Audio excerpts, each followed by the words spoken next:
And here I thought you guys are just fucking with me the whole time.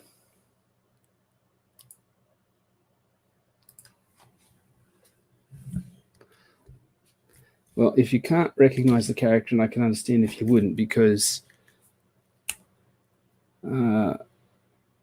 it's a character that's been come up in Indiegogo, the Kickstarter. Here we go. It's Wahid from WMD by Frederick Mattson. It's a character that when I did the review of the book, I actually got banned off of YouTube for it. And I was saying before I fixed the sound that people said to me, oh, you should have been more careful with the language that you use. That's what got you in trouble. It's like, well, if I've got to couch my language about a topic, maybe it's the topic that's the problem, not the language. Because here you've got a book by a Muslim creator about a Muslim superhero fighting Muslim bad guys, and I get in trouble for doing a review on it. I thought that's very telling. It's one of those eye-opening moments when you realize, oh, okay, so you guys aren't interested in what's factual or what's true. You just have an agenda to push. You're just here to make an example of people. Anyway, they're fun books. Very brave of him to be making a book about this topic. As I've mentioned before, the original trailer for the book itself is still up on YouTube. You just can't find my review of it. I had to move it over to BitChute.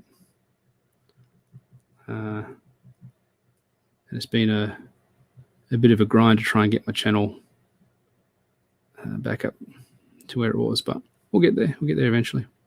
I've got a bunch of great CG books to start back into some reviews. I haven't done any reviews lately, just with all the COVID stuff and everything. I haven't really felt very motivated to do any reviews, but there's a bunch of great books have come out. I've got Cobalt, I've got Relentless Tin Soldier, we've got The Embrace. There's probably a few more there that I'm not remembering off the top of my head.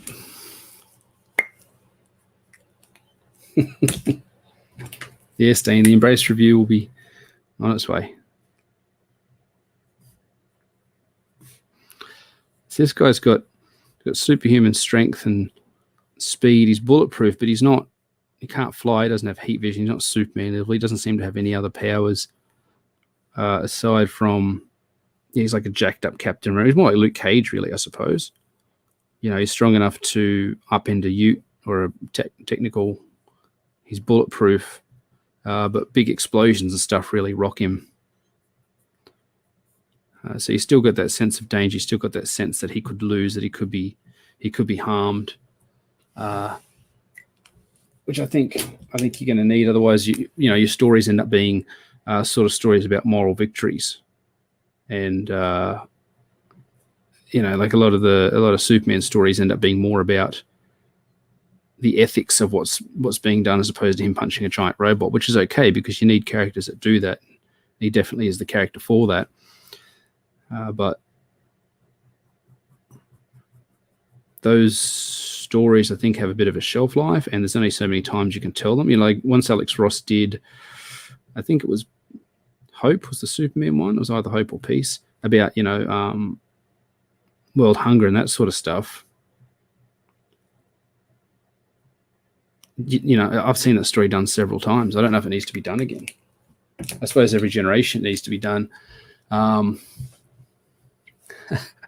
Hey, Mark. Every generation needs to be done because there's people who won't necessarily. You forget. You say, "Oh, this movie or this book," and somebody goes, "Yeah, dude, that was 20 years ago." You're like, "Oh, snap!" So, they've got license to do that, license to keep coming back and retelling these stories time and time again. I don't necessarily think it's a good thing, but that's what they've been doing for a long time. It wasn't the character that was banned; it was my review of it, Corey. The character's a Muslim hero that fights Muslim villains created by a Muslim creator. So there's not really, like they couldn't say anything against him. But they were able to punish me for wrongthink.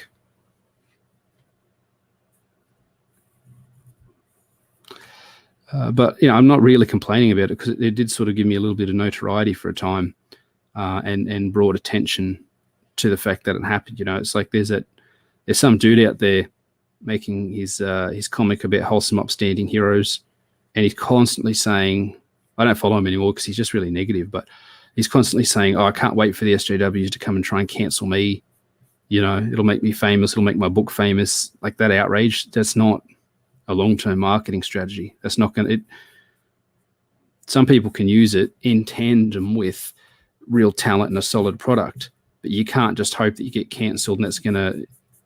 this isn't 2017. People aren't going to chuck thousands of dollars at you just to own the libs anymore. The landscape's changed. If someone's counting on that, you can use outrage selectively and cleverly. I think Mark uses, Commie Mark, who's in the chat,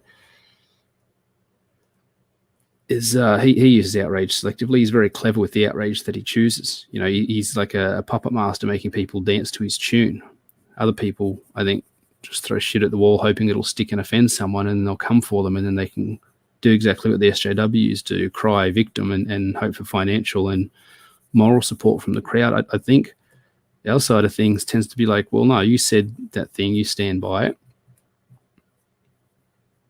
Lie in the bed that you made. I wanted to get one sketch done before I got to the chat and say g'day to everybody. There's a few people who've turned up, which I really appreciate because, when I started, there was nobody there, and I thought I'll just be talking to myself for a bit. It turns out I was talking to myself because I don't know why. Just my microphone's always plugged in. It's always on. It's always ready to go. I don't know why my computer then chooses one other alternative microphone that I've never owned and don't use. Chris knows. Chris has got it. Chris has got the 411. Dave Brink is here from Perfect 10. This is Wahid WMD by Frederick Mattson and a bloke called Matthias. I can't remember his surname, but he's a good dude. He's a cool dude. We talked about doing a team up with Abbott and this guy Wahid. I think that'd make a good story because there's sort of, yeah, you were, Corey, you were. You here calling me out for being late. I wasn't late. I was sitting here waiting for someone to turn up. Actually, I went to get a drink is what it was. It's thirsty work talking to you guys. Abbott and Wahid are kind of like almost the political opposite versions of one another, or the geopolitical opposite versions of one another. Wahid was grown in a lab by the leader of his country at the time with the intent of being, the political champion of his people. Abbott was very much the same thing at his inception. So I think there's something you could do a story here about both these guys being grown for a purpose, made for a purpose. Neither of them are necessarily real humans. I don't know for sure about Wahid. He might be someone who was enhanced as opposed to somebody who was grown. When we first see the character is just in like a big lab tube type thing, big test tube type thing, and he bursts out and kills the soldiers that have turned up in the underground complex where he's being held, grown, made, altered, whatever. I definitely think you could have a story about these guys both sort of being these Pinocchio type puppets for their government, but then fighting back against that. And they've got similar powers and sort of, I think, a similar power level. And they both tend to be involved in war zones and stuff. So I think there's a natural team up there. And I've said before, I think there's a natural team up with 10 from Perfect 10, because both her and Abbott are artificial characters. When you're going to do a team up, I mean, they did a Spider-Man, Superman team up a couple of times, and neither of them were great.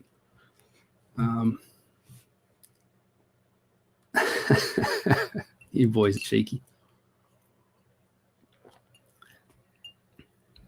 Because aside from moral compatibility, with great power comes great responsibility, there's not a lot of thematic overlap between the two.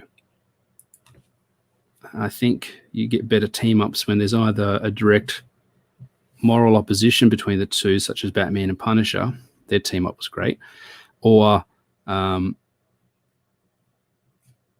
similarities, like with Wahid and Abbott, or like with Tan and Abbott. Same Batman and Darkness, like Jackie Estacado went back to his book after teaming up with Batman and decided not to be a killer anymore. Like, working with Batman changed his mentality on how to operate. Similar sort of thing happened with Grifter, not forever, but there was a Wildcats JLA team up, and Grifter and Batman were sort of paired up because they're the semi-powerless elite warrior type dudes.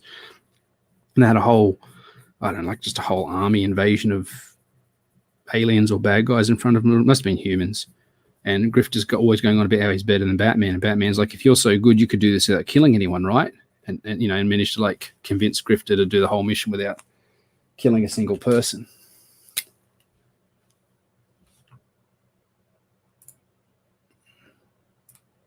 So that's the team ups I prefer when there's this bloody pen again. It's the same one.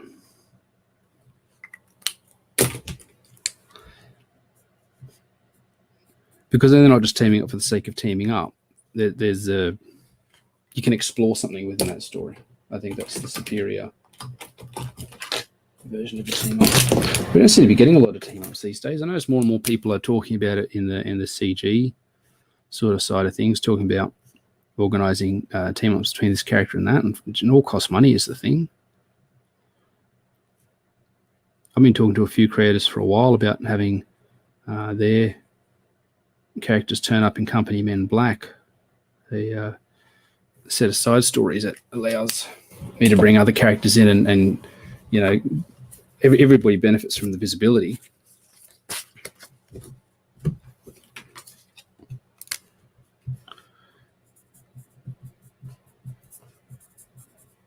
So this is card number 70. It's a bit of a milestone. Maybe while I organize myself and have say hello to the chat, somebody could think of another character for me to draw.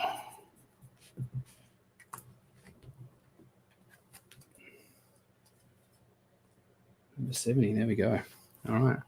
So, g'day, call me Mark. Thanks for turning up. Dean's here, as always. Dean, thanks for your design input last night. Dean helped me have a breakthrough with the character design that I've been struggling with for a couple of years. I said, this is what I've got, and I'm just not quite sold on. I'm not quite happy with it. And he tweaked 2 things, and then and it was just right.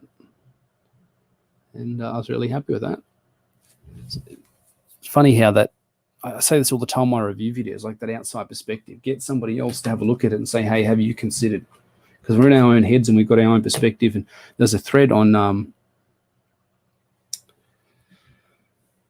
Twitter about how the limits of your ability to write and create obviously hinges on the limits of your life experience, skill level, vocabulary, that sort of stuff. And the idea that you can't do more than you can do. So that's why I say you should always get outside perspectives. I'm not drawing female characters, so I'll just draw 30 cards of Batman if you guys are just going to suggest female characters. Let's jump up through the chat and say good day to everybody. Sam Rogers turned up, said this stream will be on at 4:30 for him because he's in Perth because of the time difference. So I don't know what he was doing awake at I suppose it'd be 12 o'clock for him. That's not outrageous. Corey was here calling me out for being late and gay. B Rose is here. Thanks for being here, B Rose. Dean, Corey Ransom said good day. Derek's here. Yes, I didn't realize this I wasn't on mute. It picked up the wrong microphone. I really should have checked the chat first.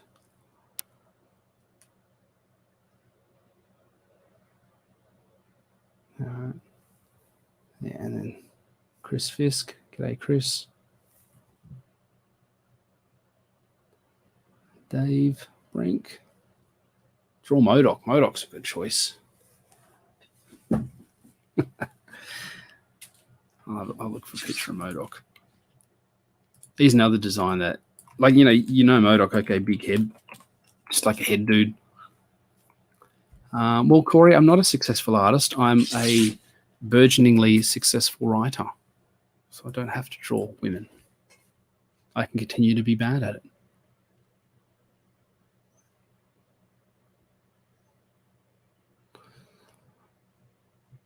I'd really like a Kirby picture of MODOK. Surely Kirby drew MODOK at some point. He must have designed him. Look at the design. That's Kirby throwing through the headband and everything. There we go. Look, that's what I'm talking about. Hey, that's the good stuff right there. Let's double check that I'm on the page. All right, cool. Let's draw some MODOK.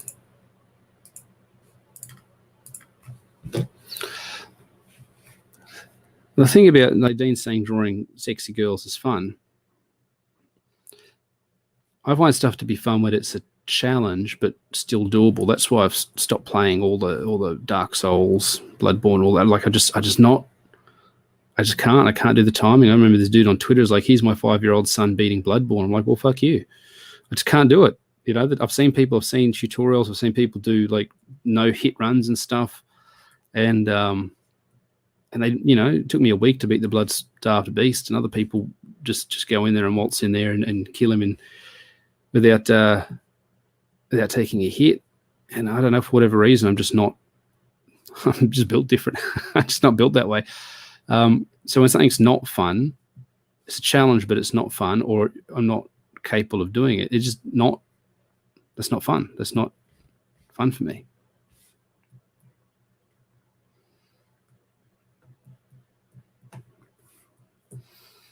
I think that's sort of what's happened with my art as well. I got to the point where it's just, to get, you know, significantly better would require either direction, which is hard to get a hold of, but that grind. You know, you see, I've told you this before, you see people do those, oh, here's 400 hands that I drew today for my hand study. Man, I could just write another book.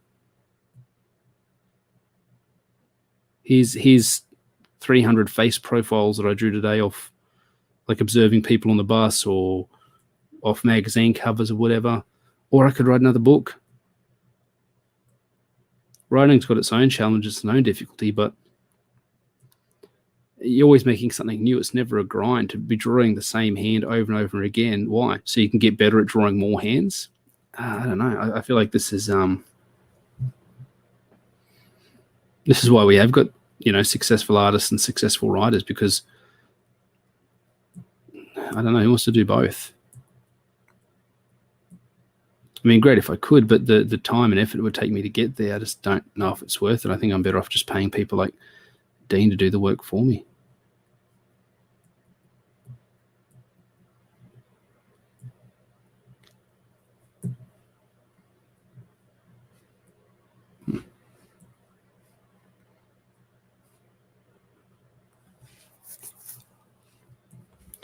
Let's jump back in with some heavy black pen.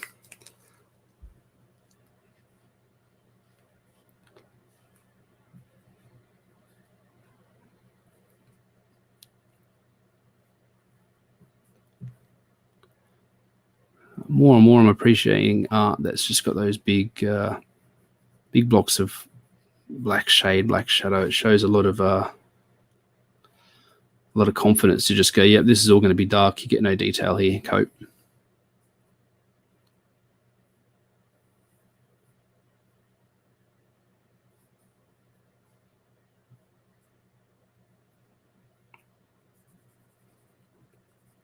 There's a kind of immediacy and not even crudeness, but it's like some of that. Who's that dude that did that Understanding Comics? Scott McCloud. You know, he does that bit about how there's a reason that we see faces in the rear end of a car, you know, with the tail lights and the fender or the bender, whichever one's on the back. There's a reason that we impose a human face on those things and humanize that stuff, you know. So there's something about just these big blocks of black shape, I think, that's got a similar sort of effect on me. There's also like a caveman element of it. It's like, hey, screw you. This is the thing. This is what it is. You just have to accept that. Like, I don't know how I say his name properly, but Michael Avon Oeming, I think, who did Powers. Some of his stuff's a bit shaky, but some of his stuff is downright brilliant. Very, very easy to follow, very easy to look at. I like a lot of the stuff that he does. Again, some of it's like almost too simple. There's some you think, oh, you weren't even trying there, but other stuff is great. If you could get something between what he does and what Darwin Cook was doing with New Frontier, I think you'd have something really, really great. I'd love to have Darwin Cook stuff as well. Like when I was a younger man, I wouldn't have appreciated that. Now that I'm older, I can see the brilliance in it, especially when you look at his Parker stuff that he did closer before he passed. That was so good. The motion, the movement, he's operating on another level. It's a bit like Kirby. When you're younger, you don't necessarily appreciate it because you're seeing all these fancy artists, all this big detail. There's nothing wrong with big detail. Like I love Brian Hitch, I love Finch's stuff, but there's a movement and a cleanness to these other artists like Kirby, like Darwin Cook, like Avon Helming, like whoever's working on whatever animated, Batman animated, JLA animated, and they ape that animated style. It's really simple, deceptively simple.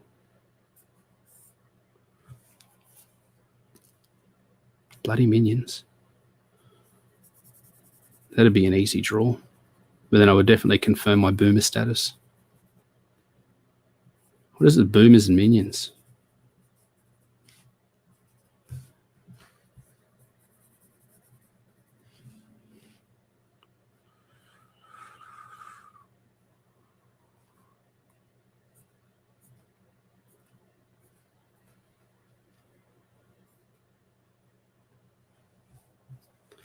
That's a good point that Corey's making, have less detail on the women, and the more detail you have on the face. Like I'm going to do a review of this Relentless Tin Soldier that Nicholas Greer put out.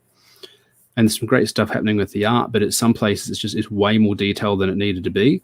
And I'm just wondering, is that extra detail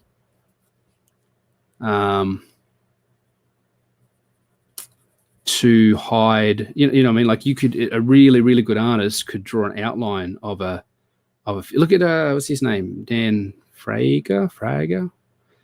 I've seen some of his stuff on Twitter where he just draws and he does the outline first, no underdrawing, just goes in with a pen, does the outline, and then he comes back in and he fills the details. Like, so he's got an implicit understanding of what's going on with the 3D shape.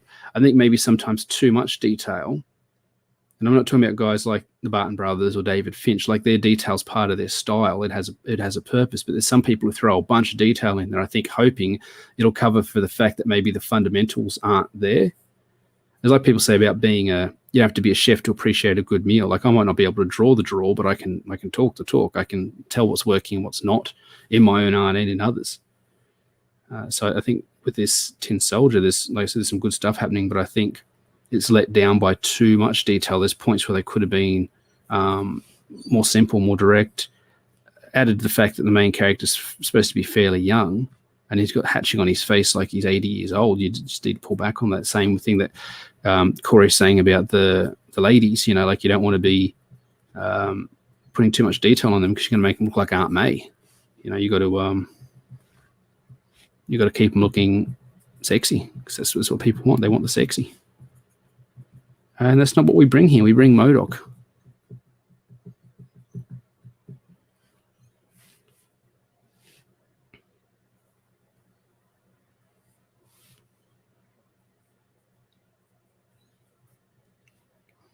Who's become, he's always sort of a joke character, but now he's become like a normie joke character. He's a sort of, I saw some clip from one of those late night, I don't know, Jimmy Fallon or someone. Like I don't know if we even get those over. I don't have a TV. I have a TV. I don't have a TV signal plugged into it. And they do digital TV, but you need like a set-top box, and I don't own one because I don't watch TV because it's just a waste of time for me. I watch TV shows by downloading them, or I have like Stan and stuff, and I have Netflix because they're all pedos. So I just yo-ho everything of theirs that I want to watch. But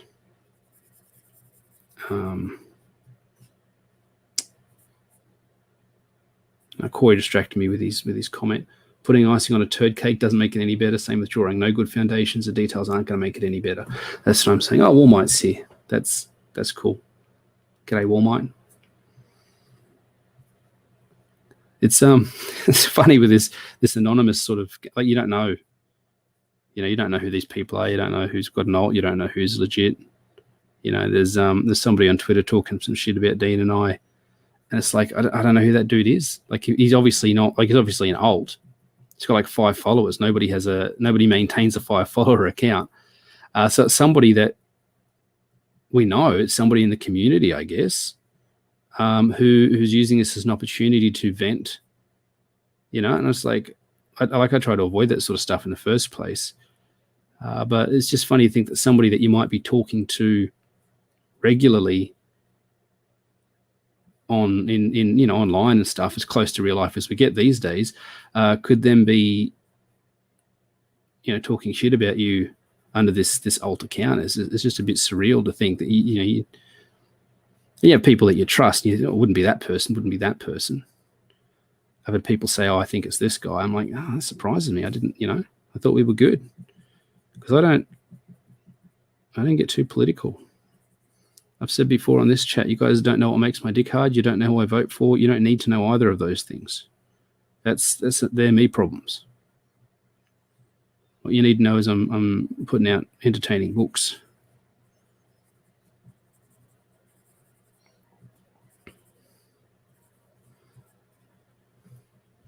Yeah, unnecessary drama. If somebody had a legitimate problem over something that was said, you could, come and talk to someone about it. But I don't even think it's one thing. It's just like a general, I don't know, chance to take shots at someone. I didn't engage. I rarely do, because there's no good comes out of it.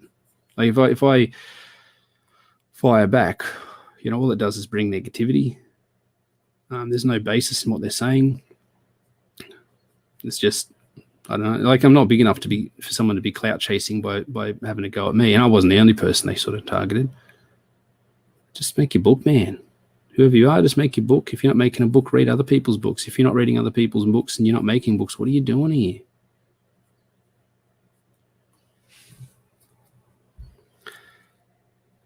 Yeah, well, Dean's got a point.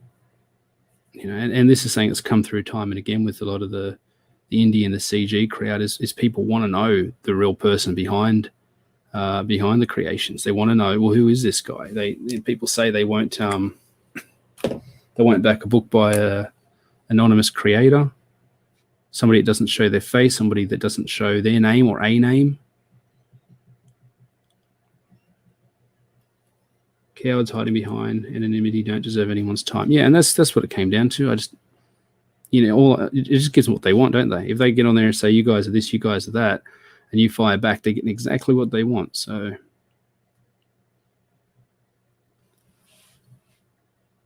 with everything that's going on these days, someone talking shit on the internet should be very, very low on people's lists of things that matter. Let's bring it up because, you're just there scrolling through Twitter and then you see that you've been tagged into this and you go, who's, because I don't get heaps of, I've mentioned before, I don't really post a lot of my own ideas. I tend to just retweet other people's stuff. So you get tagged, you go, okay, what's this all about? And you go read it and some dude's just talking shit about you. It's like, you're not even a real person though, bro. If you had an issue, you'd bring it to me, but you haven't. So you just... Oh.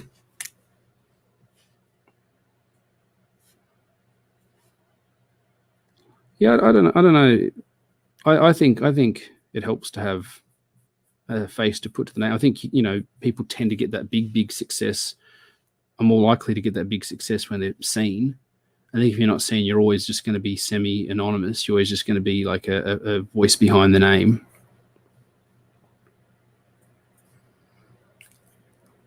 Well, Corey, they were piggybacking off somebody else, some other guy that's anti-CG, and he was, I don't know, he said, I've issued some challenge to CG and nobody's taken me up on the challenge, therefore CG is dying or dead. And, a few people are like, bro, I don't even know who you are. I've never heard of you. Okay. How can you make these big claims when nobody knows who you are? And then, hey, Jim. That's true. Our timelines don't quite match up, Mark. And, you might not need the retweets 12 hours later. And this other guy jumps in and he's like, oh, you need to hit up Dean and Lee and Liam, and you might have tagged in Bancroft as well, I don't know. So they're try-hard Aussies that talk a big game and don't do anything about it. I'm like, what? I've made a comic. Like, what? I don't know. What do you want? What do you want me to do about? What do you want me to do about what? I don't even know what the challenge was. I don't even know who the dude was that did the first post. You know, like Chris, like needless drama, like Chris was saying.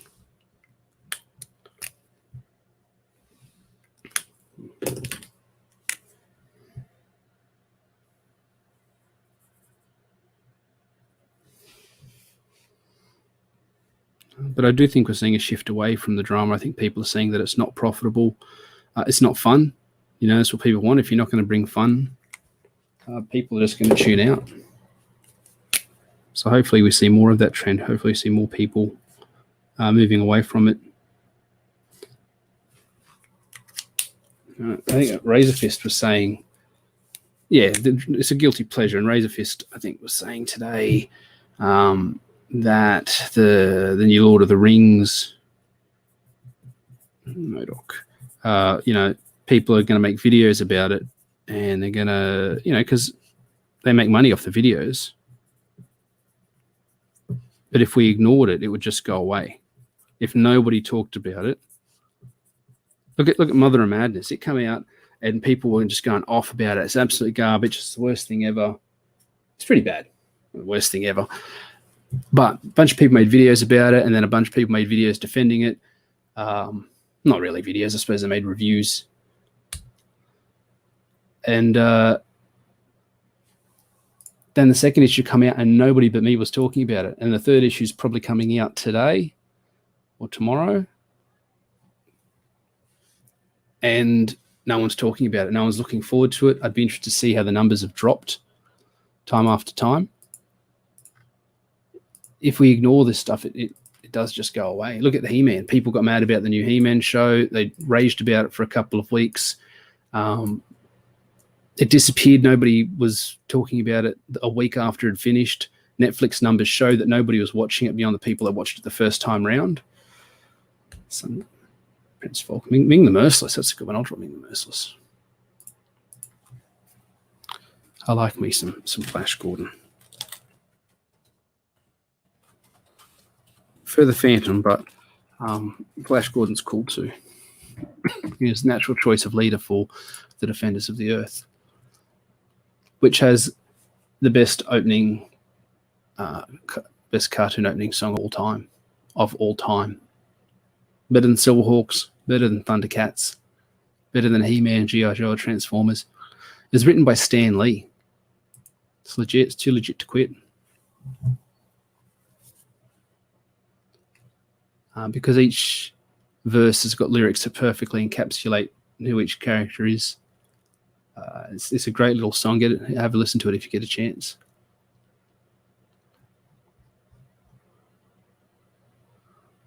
I might do a head and shoulder shot of Ming, because his costume's pretty detailed, and you'd just be drawing all these robes and sparkles and sequins.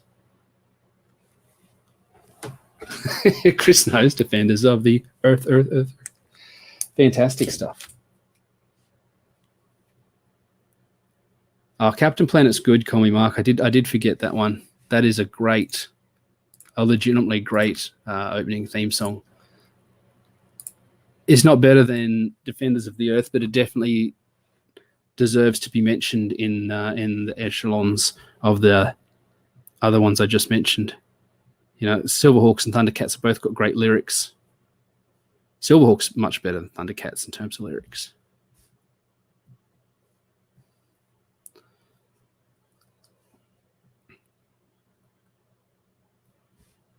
I mean, He-Man doesn't even really have like a proper intro. It's Prince Adam talking to you for a couple of minutes. It's not really like a theme song like the other ones. Whereas Transformers, G.I. Joe, those other ones all had lyrics. I remember reading a history of sci-fi book, and they said it was one of the supporting characters. It might have been Prince Vulcan, I'm not sure. In Flash Gordon was originally depicted as like a, yellow-skinned Mongolian type Mongo bad guy. Back in the day, they'd code people to be bad guys by drawing them to look like other races. And then he turned good. He turned up in the next issue, and he's like this handsome white guy. they weren't even subtle about it. Yeah, they did it to Ming in the cartoon. They gave him green skin. They couldn't do yellow; that was too on the nose. But they had to have something that clearly defined him as a bad guy. Skeletor had a skull face. Megatron had red eyes, and he was a giant evil robot. I mean, he's always scowling. He just looked mean. He just looked evil. Wonder if this goes to some Zillennial. I don't know who Ming the Merciless is. I'm doing the Max von Sydow version from the movie. A fantastic beard. Look at that. My beard actually naturally forks like that. If I just leave it and I don't brush it, it decides to fork it into two separate entities. They have no control over it. They run the show. Any bearded man will tell you the same.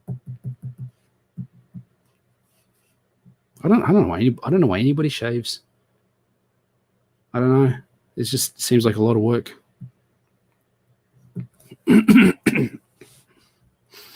Well, that's a good point, Aardvark. If this is their gateway into Flash Gordon, then I'm happy to be the person to help facilitate that. Because once you discover Flash Gordon, there's a whole bunch of other stuff as well that goes with it, like whole genres that go with it that your life's better off for knowing.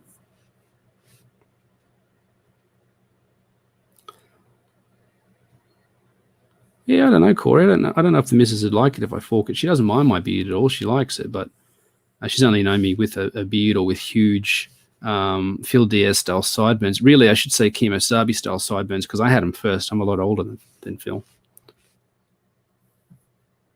Had those big Matt Hardy sideburns for years. And then my chin got cold.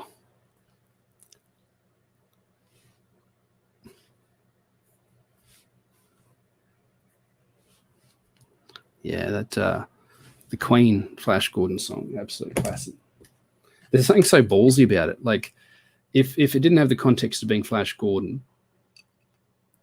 and you didn't know it was from Queen, who are, flamboyant anyway, you might hate the song. You might hear it and you go, what is... It's like Prince's Batman song. I remember loving it as a kid, and my cousin, who's 10, 15 years older than me, she's like, she heard it. She's like, what's this garbage? What is that? That's terrible. That's a bad song. I'm like, what? No, it's a song about... I'm a kid, It's a song about Batman. She goes, that doesn't mean it's good. And you go back and you listen to it, and it's just bizarre. It's like some I don't know, art performance students' final work for their first year 101 interpretive dance. It's just a bizarre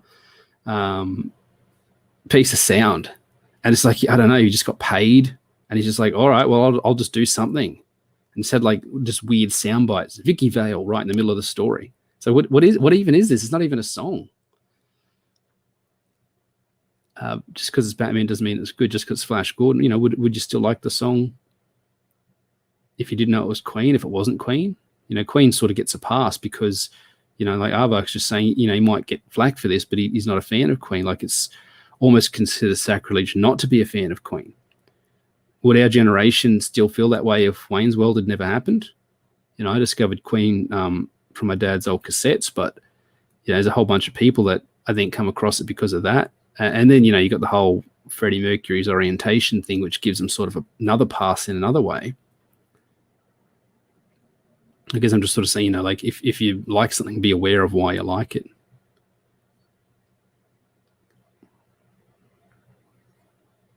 Someone was saying on Twitter this morning, it's terrible watching someone try to justify why they don't like something when they don't know why they didn't like it. And they're saying it's not good. It's like, yeah, but you've got to be able to say why it's not good. If you're going to go into a public forum and say, I don't like Thing, you've got to know there's going to be people who do like Thing, and they're going to take you to task. So if you can't tell them why you don't like Thing, it's just my opinion. Based on what, though? I didn't enjoy myself. Why? What aspect didn't you enjoy? Like, people, for lack of other things, invest their identity in the things they like. And, their identity is like a person that's a fan of this thing or that thing. It's this fandom person. They're a Steven Universe fan, or they're a Pokemon fan, or they're a Rick and Morty fan, or they're a DC or an MCU fan. You know, like they that's their identity. They like labels as much as the alphabet people like labels. So when you say, I don't like this thing, they take that as a personal attack. When your identity is invested in somebody else's creation, you're vulnerable to having your whole identity upended in a moment's notice. Imagine if your whole identity was a Doctor Who fan, and then the Lady Who thing happened, and all the wokeness happened, and you're not a woke person at all. What if you imagine if you're a Republican or a conservative or a Trump voter or whatever, and a big part of your identity was being a Doctor Who fan or a Star Wars fan or a Star Trek fan, and then the wokeness happens? What do you do? Where do you turn to? And then maybe these people borrow into their political affiliations, and that becomes their identity because that's away from the pushback. I would say maybe you need to look for identity that's not linked to any of those things, because all those things are transient, and all those things will let you down at some point. At some point, you're going to disagree with them, and then what do you do? G'day, Crazy Man. B-Rose likes manga.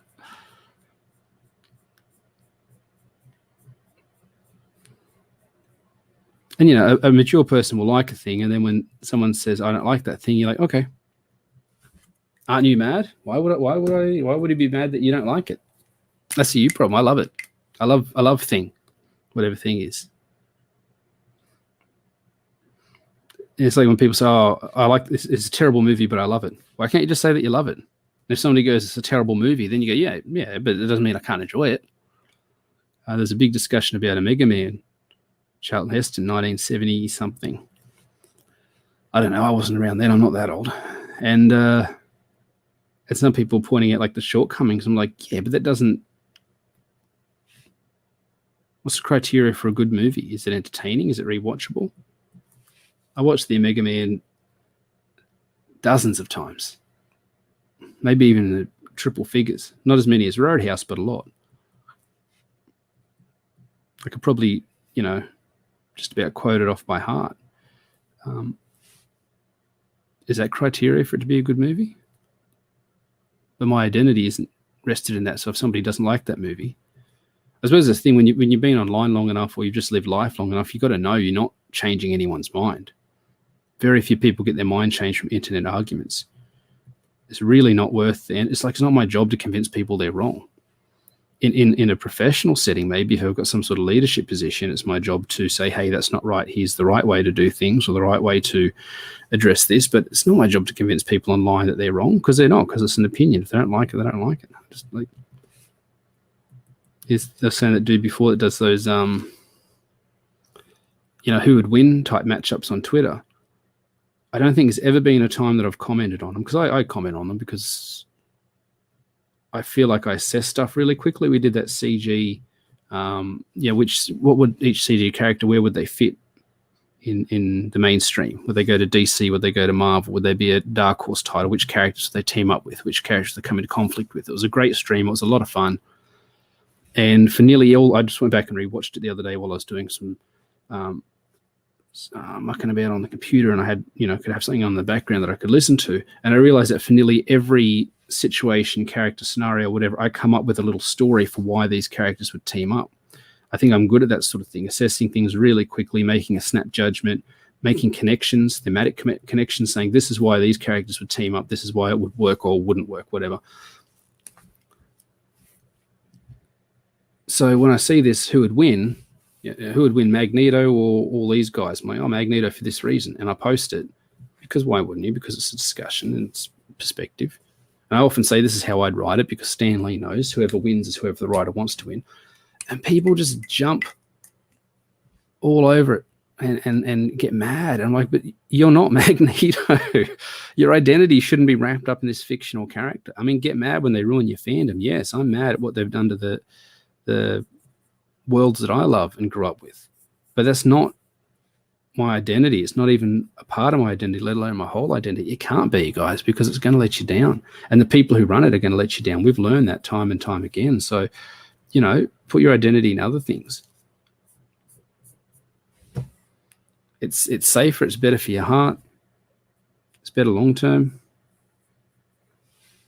I mean, people might disagree with me, but I've said before, a lot of the stuff that we love just isn't necessary. Look at, is it Maslow's hierarchy of needs? Like comic books don't enter on there at all. Entertainment comes when you've got a comfortable enough life that you can afford the time to do it. If you're subsistence living, you don't really have a lot of time for comic books and video games and that sort of stuff. You're working on Thursday to make sure you've got food for Friday. And I tell you what, with the way things are going these days, that doesn't seem so bad to me. I've said to my dad a few times, like, I wouldn't mind if we just, my brother, him, we just all sold up, bought a patch somewhere out west and just did our own thing, I'm getting to that hermit stage, guys, that removed from reality, removed from society. Is that any better than all the Aussies who want to leave and go live overseas? I don't know. Probably not. It's probably about the same. Doesn't solve the problem. It band-aids the problem for me. It gives me an out.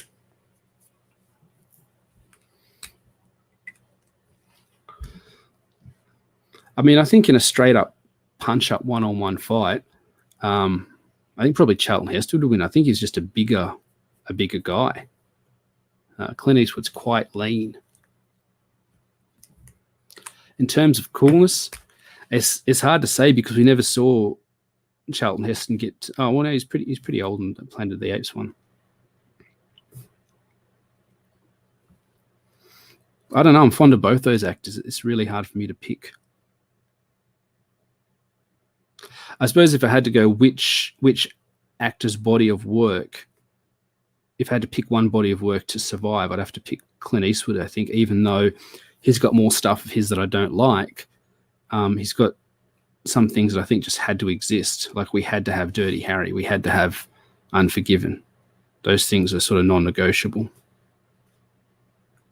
And I know those are the normie basic bet chances for like $1 Million Baby, I can take it or leave it. I still haven't seen Gran Torino. Yeah, well, Jim's talking about homesteading. That's exactly what I'm talking about.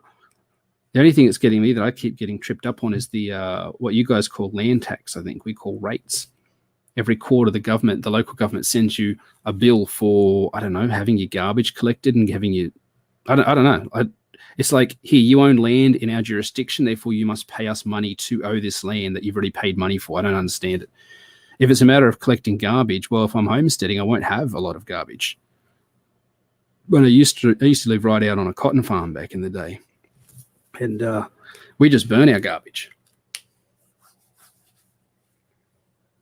Charles Bronson, man, I was rewatching the Death Wish movies. Geez, a cool mother. He was just so cool, man. And he's been around forever. I was watching Have Gun Will Travel with Richard Boone, and Charles Bronson was on an episode of that. And he's just a fantastic character. You killed a man. He goes, yeah, but I put a gun in his hand first. Like he was a bad guy, but he had honor, he had morals. He goes, he shouldn't have mouthed off to me. If that man wasn't a gunfighter, he couldn't have beat you. He said, well, he shouldn't have mouthed off to me then. He goes, if he knows how dangerous I am and he mouths off to me, how does he expect not to get shot? He got shot, but I put a gun in his hand before I did it. I thought there's layers there. I've been watching a lot of these old, like black and white old shows, Peter Gunn, Have Gun Will Travel, stuff like that.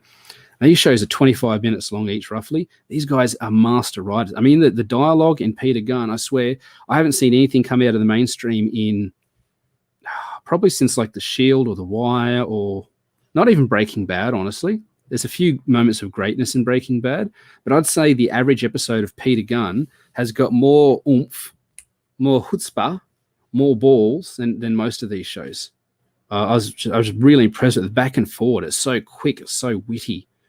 It's clever. They fill the gaps in conversation.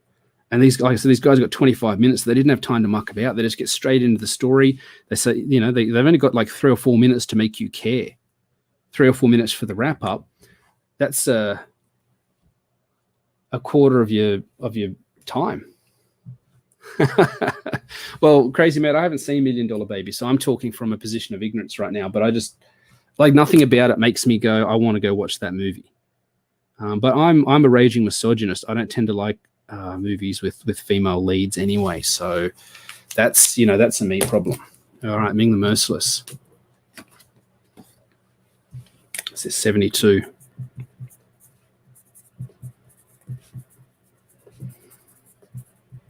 What a name, Ming the Merciless.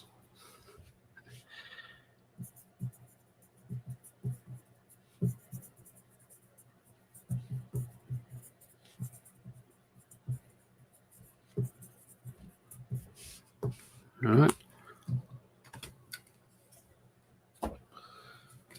So 73, 72, 71, yeah, okay. This is 73. Martian Manhunter, Darwin Cook style. Yeah, righto. Doing a Babe Ruth here. I'm calling out ahead of time.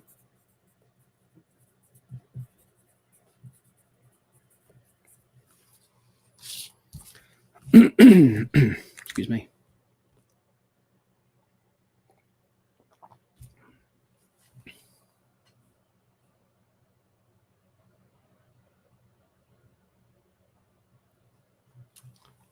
Well, let's have a look at John Johns.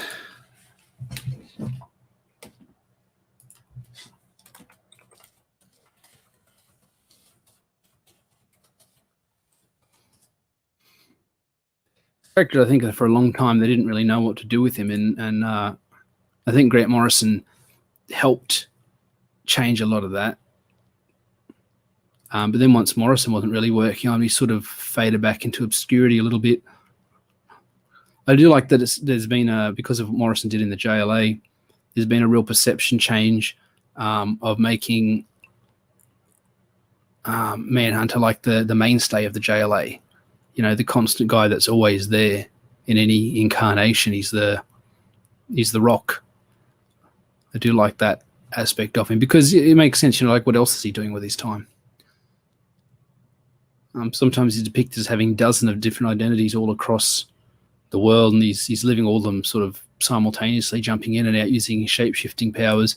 But there's something about the idea of him in solitude, you know, that it's sad, but thematically really suits the character.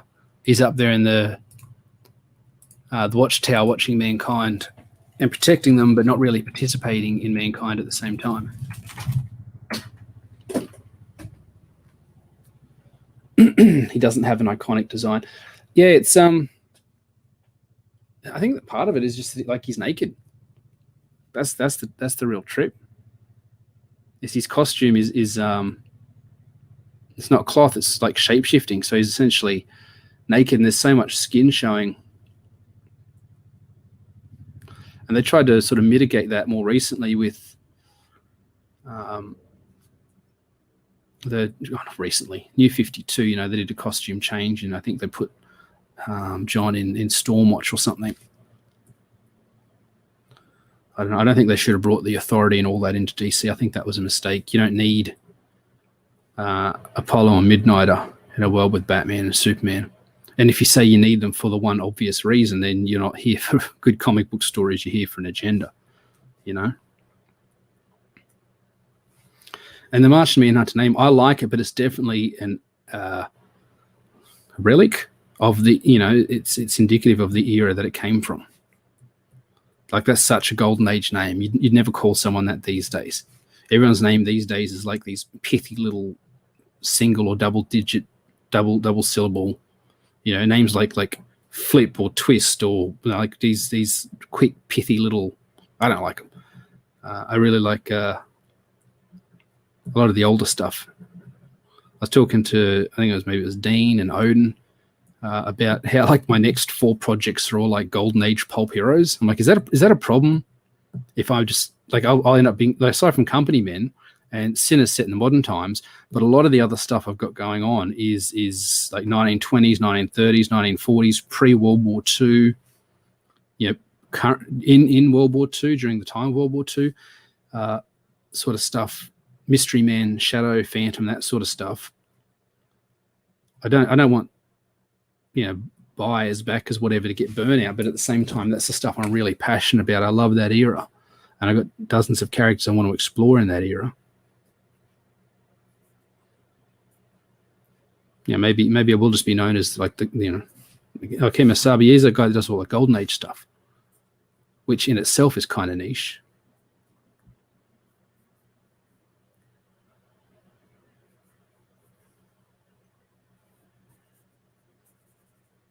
I'll get one out and see how that does.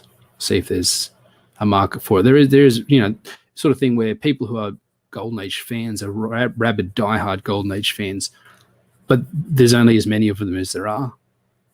It's not like the Golden Age is rapidly converting whole swaths of new people to buy content. And there's not a lot of new content as well, so that could be part of the problem. Like by making the content I want to see, am I going to help build that audience? I think inevitably I will. There's a Golden Age style book that came out a little while ago called We Are Crimson Twilight, and art on it's fantastic. I believe it was a Kickstarter book. It might have been Indiegogo, but I have a feeling it was Kickstarter. And it's about a Golden Age superhero. I think he's called Captain Lancet. He might be called something else, but he's got this gun that shoots lancet rays, whatever lancet rays are. And what lancet rays do is they negate whatever. It's kind of like probability-based powers. Like whatever he shoots with the lancet rays no longer have the ability to harm him. So there's a bit there where this evil scientist has got like poison gas. And he's like, "Ha, Captain Lancet, this poison gas will be the end of you." So he shoots the gas with the lancet rays, and then the gas can't hurt him. He just strolls through it without a problem. And then he's fighting some guys, and like, "How can you be so fast? How can you be so strong? I thought you were just a man." And so this Captain Lancet gives the guys like 50 times to disavow their evil ways. Will you stop being an evil genius? Will you stop being a bad guy? Will you live a life of law and order? Will you turn yourself in? Like he's got them beat. And they're like, "Haha, we'll never change our ways. We're evil through and through. We're going to go eat some babies now." And he's like, "That's too bad. I was hoping you wouldn't say that." And then he just punches through one of the minions and rips his heart right out of his chest. And the main criminal bad guy, he's like freaking out, like, "What is this? How is anybody this strong?" And then, Captain Lancet reveals the truth. The lancet rays are nothing. It's just light coming out of a gun. He uses that to hide the fact that he's actually invincible. He shoots anything that could harm him with these fake lancet rays so that people think that he's just human and they underestimate him. The truth is he's actually an immortal vampire who uses superheroing as a cover, and he feeds on unrepentant bad guys. So the whole first half is just like this, "Haha, Captain Lancet, you'll never stop me." And then he's just like, bam, vampire, rip the guts out of some dude and drink his blood right there on the page in front of everybody. It's like, whoa, that went from 0 to 60. And then he gets knocked out and put in like some vampire coma, and then he wakes up in the future, which I guess is like our present, when this evil cult's taken over the world in a very dystopian sort of fashion, and then he's got to fight and get the world, and that's what it ends with, this cult having taken over the world, him realizing that he's been asleep for a century or whatever, in like some sort of vampire torpor. I'll get the second issue. It's pretty good. Definitely, it's only like 20-something pages. So it's definitely one of those books that I just do like a quick review on. Like you get 2 or 3 books and you review them together, because there's not every book needs this huge deep dissertation. So I'm just like, it was good, did everything it was supposed to do, or I see a lot of potential, here's what I would have done differently, and that's it. You don't reviews take, like, I was watching a Zach video the other day while I was folding laundry, and he said how it takes him 10 minutes to read a book, 10 minutes to record his thoughts on the books, 5 minutes to upload it. So half hour roughly to get a review done. I'm like, man, it takes me an hour to write the 2,000 words script, an hour to record it, an hour to edit it, a couple of hours to put all the visual and images together. It takes me half a day to get a review done. It's really it's a big, like, it's my day. It's the whole day. It's a big commitment. If I'm going to review a book, I sit and I say, okay, today's Friday here in Australia. If I wasn't doing this, if I was doing, say, the Embrace review, that would be my whole day. it'll take me till about 1 or 2 o'clock to get it on YouTube ready to go. And sometimes, excuse me, sometimes I hold off to the next day because, like, well, everybody's asleep now. What's the point in debuting a review now at 11, 12 o'clock, 1 o'clock in the morning US time?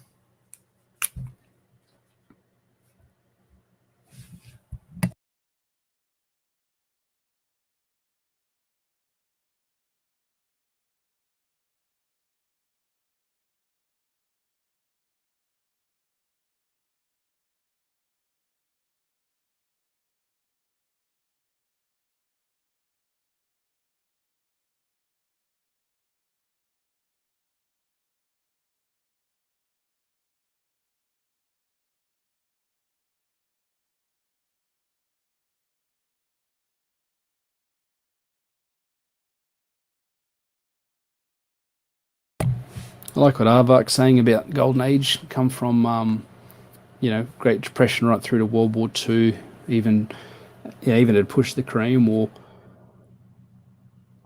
The way things are, maybe people are going to want colourful heroes again. I certainly hope so.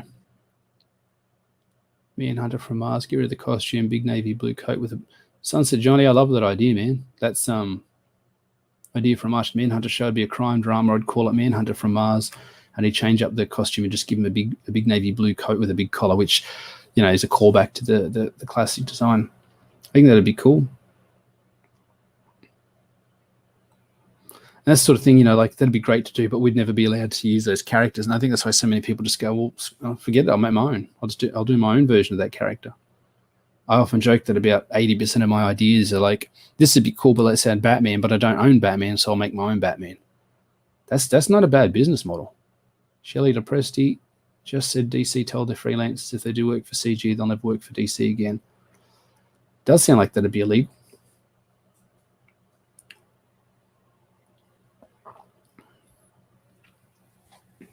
Yeah, Johnny, I think you should write up something similar and just do your own version of it. I mean, it's going to lack one aspect, one dimension, because like, you don't have to go that specific, but you could just do like this thing about this withdrawn, aloof, elite detective that just doesn't seem to be participating in the human race, and like 5 episodes or 5 issues in, it's like, boom, he's an alien. It's like, whoa, I think there's potential there. There's something you could do there. Depending on where you want to go with it, whether you want to go sort of Men in Black and he's investigating other aliens that are not supposed to be here, or some versions of Martian Manhunter loses his memory when he comes to Earth and he's trying to uncover who he is and trying to work that out. There's a fantastic JSA Elseworlds comic where Martian Manhunter is found by De Fuhrer and turned into the Aryan Superman. And it's a big fake out because the whole way through you think that the Superman that he has is actually Kal-El, but it turns out it's Martian Manhunter who's shapeshifted to look like what Hitler pictures as the perfect man. And the US actually has Superman in a tent ready to go to punch on with the Nazi Superman, but Batman turns up and saves the day, and they say they can hold off. They can hold off on revealing. It's well drawn, it's well written, it's got Scarecrow, it's got Joker, it's got Batman, it's got Mr. Terrific, Hourman. It's fantastic Elseworlds. It's what I'd like to see Elseworlds be more of, like this smarter, sort of more subtle. It's all the characters but just, I don't know, maybe if they'd had the logical progression from when they debuted in 1930 something through to World War II. Like if Batman had continued being Batman instead of. All right, I'll be right back.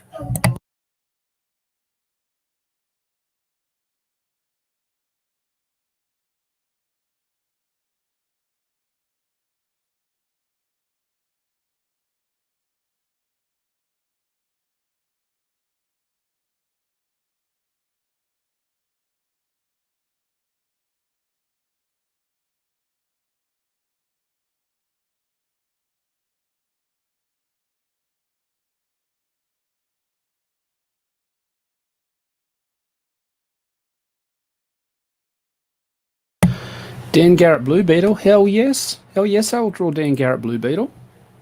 Johnny, you're the MVP today, coming up with all these suggestions.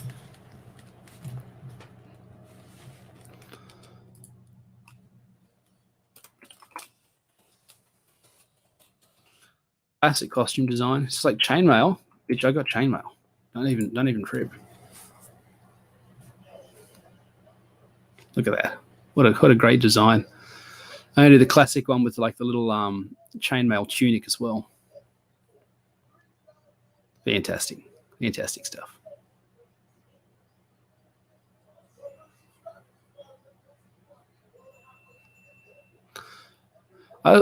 When I was a kid, I didn't like it, but as I grew older, I came to like the idea that Garrett gave Ted Cord the mythical scarab, but for whatever reason, it didn't work for Ted, so he just went full tech instead. I thought that was a cool little, twist on the inheritance thing, passing down the legacy.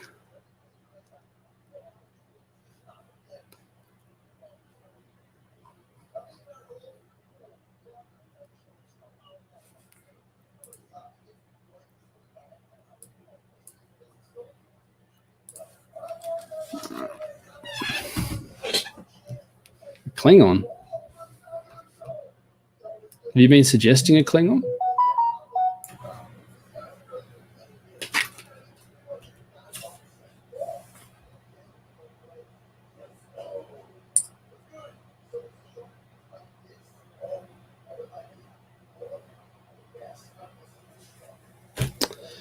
All right, let's get some Dan Garrett happening.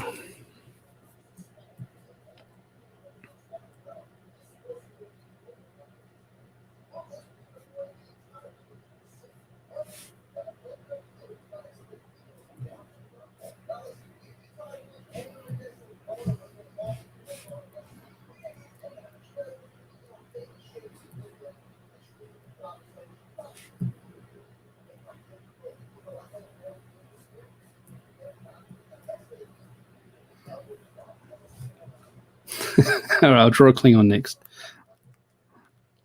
I like that about the Golden Age heroes. It's just like, here's a magic scarab. It gives you all these powers. Cool. And they didn't, because there's something really simple and direct about it. They didn't need to go into the history. You just sort of accepted it. And, more sophisticated stories can do that, can go into the, where it come from and why you get the powers and who used it before you and the implications and that sort of stuff. Like what if your hero gets powers from an evil source, but they continue to use them to do good? Stuff you can do there. But I love Golden Age. You look at the Who's Who that DC put out, the collected edition, which I've got on the shelf behind me. It must be 3.5 inches thick. It's insane. It's like that of characters. I've only cracked it open a few times. It cost me like $200 and I've hardly looked at it because I kind of just forgot it once I bought it, which is a bit sad, really.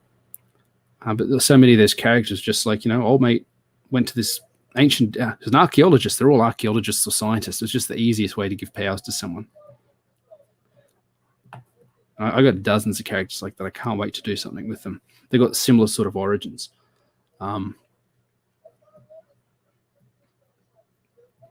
One character called the Ace of Spades. I'm really happy with his origin. So it's this dude who was in, one of the wars, one of the old wars, and he got crippled during the war. So he uses all of his money to build this revitalization chamber that's supposed to like reset your body to a correct state. It's like it's supposed to heal him. And he's using all of his money and all of his funds, and he was an army medic, and he's brought his I don't know what you'd call like the field nurse type, like a dude that would back you up. You're the army medic, and you had like some dude that was like your assistant or whatever.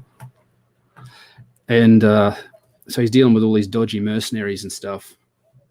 Yeah, they're all like in the STEM fields because it's just so much easier to give someone powers if they had that superhero, that scientist or archaeologist or something type origin.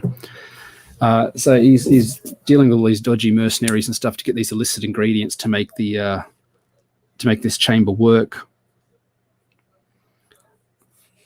and he's burning bridges, and he's not testing, and it's dangerous. And his sidekick, his offsider, his friend from the war, says, I'm not going to stay here, and like, I need you to stop this because you're going to kill yourself. He goes, if I'm crippled, I may as well be dead.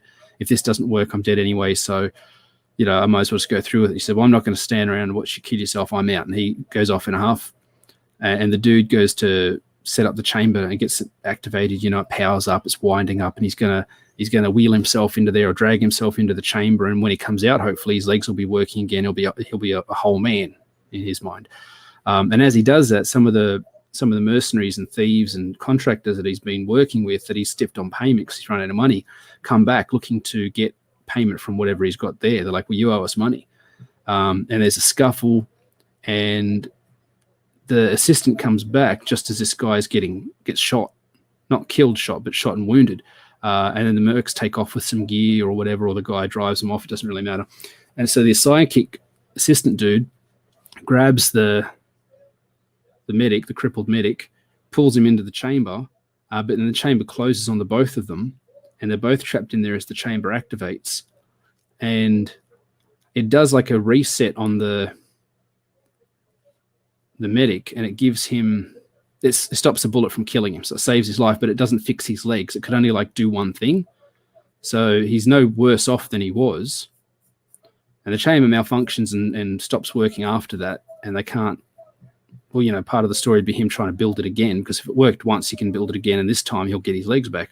But what it does is the medic sidekick, his friend, it pushes that guy up the evolutionary scale and makes him superhuman. It gives him a whole range of powers. So it reset him to this better version of humanity. And the idea was the whole way through, you think it's this crippled guy from the war who is a war hero, and he's lauded and thought well of, and you think, okay, he's going to get his power, he's going to get the powers, he's going to get the legs back, he's going to be a hero. But he actually ends up being the oracle, or the what's Felicity call herself in the Arrow show? Anyway, whatever she is, Overwatch. I'm crossed they took Overwatch. Overwatch is such a great name for a support backup, comms type oracle character. It's probably the best name for that sort of role, and they took it, and I don't get to use it. Fuck them. But the reason that this works so well, I think, the idea that the sidekick assistant becomes the hero, and the guy that was supposed to become the hero becomes essentially the sidekick, the oracle type, is that it is set in post, World War II, World War One, doesn't really matter, I'll work it out. And the main guy, the medic that wanted to get his legs back, he's white, and his assistant is black. So it's actually the assistant that ends up getting empowered, and he ends up being a hero. But because of the era, his costume involves him covering up his whole face, because he wouldn't be well received being an African-American hero in that era. And I think there's stuff you could do that's reflective of real life, that's, g'day Rob, that's worth talking about, worth making stories about, that doesn't come agenda driven. I made the story up, and then I thought, but if you added this racial element to it, then you've got more stories you can tell, and it's a nice dynamic that you don't see a lot of. I think that could be really, really successful. And it's a great costume design too. I mean, I did it, so of course I'm biased, but yeah, I love the zany simplicity of these Golden Age characters and their origins. The idea that he's got this revitalizing chamber. We can't even do that now. We can't even have that technology now. And he's doing it in post-World War One, but it works.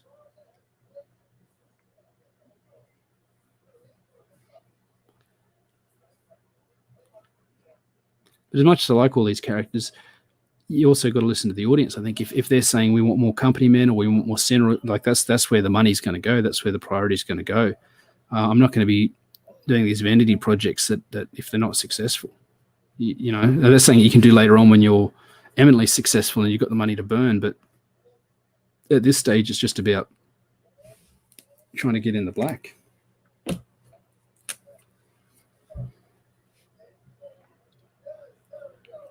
Some Dan Garrett Blue Beetle here, classic Golden Age hero.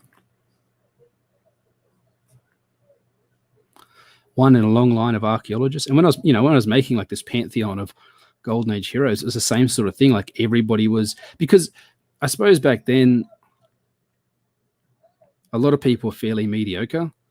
Great Depression and stuff. You're just dudes working in a factory. Like that's why they're heroes. They were people to be aspired to. They were ex-Olympians like Amazing Man, or they were archaeologists or scientists or ex-army medics or army heroes. There's always they were more than just regular people. They had to be more than regular people. Otherwise, why would they be heroes? Otherwise, they'd just be working at a factory, like every other bloke during the Depression. This is what Aardvark was saying earlier. These inspirational characters. This is what people needed at that time. Yeah, we're hitting that point again now. And we've seen, look at, I think it might have been Just Some Guy was saying that, unfortunately, Alan Moore's biggest legacy that he leaves behind is going to be the deconstruction of the superhero genre. It doesn't matter what he's done since then. You say Alan Moore, people still say Watchmen. I heard that he wrote that when he was less than 30 years old, same as Miracle Man. He wasn't even 30 when he wrote that. So, I mean, the guy's a visionary, but his legacy is going to be this cruel deconstruction of heroes that he, by his own admission, never really wanted to be the norm. He didn't want that to be the go-to. I think Kane Marco was similar sort of thing, like Soldier of Fortune. If he wasn't a mercenary, he was enlisted in some foreign some foreign army or something, and he just stumbled across it. That's another great origin. It's so classically Golden Age, but the idea that it's this big cruel lunk. You're like, the idea that the Crimson Gem of Sidorak, does it work for everybody? Like, I know Colossus had it for a while and he was using it. Does everybody, if I picked it up, would I get Juggernaut level strength? Or is there like a Thor element to there? Like you have to be a certain amount of cruelness or a certain amount of warrior. Now, what were the people of Sidorak? What was their agenda? What did they? If there was an Aztec version of it, it's like, look, sorry, you can't use the Azure gem of the Aztec people because you haven't pulled enough hearts out of people. I mean, you need to up your heart game. That's what they heart ripping was a big thing with those guys. So, what were the people of Sidorak? Because you've got also the Crimson Bands of Sidorak that Doctor Strange uses, and a very little known story in Spectacular Spider-Man. Spider-Man and the Shroud fight these crimson masks that also come from Sidorak that attach onto people's faces and take possession of them, a bit like Starro, the Conqueror. It's a fantastic little 2-issue story, Sal Buscema artwork. I saw he's doing a book with Tom DeFalco and Ron Friends called Mr. Right. And RIGHT, and it's like an acronym for something. But Mr. Right is like, you're looking for Mr. Right, but he's always in the right. So I don't know if there's like some Randian Mr. A type Steve Ditko stuff happening there, or if it's just a play on words. I'd say it's probably the second one. But I was looking at that going, gee, that's some good art. I really, really like that art. And then I had a look at it, it's like Sal Buscema doing inks. I'm like, well, that's probably a big part of why that is. Anyway, I don't know when it'll launch, but it's not doing so well. I didn't realize there's so many Gems of Sidorak. That's like anything, the more of them you have, I think the less special they get. There's something really cool about this cruel thug, Kane Marco, finding this ancient gem of this glorious lost civilization, and he's like using it to rob banks. That's a cool character. Let's chuck a little bit of color in there. Just a little bit. Just enough to keep it interesting. All right. So this would be 74. Whew.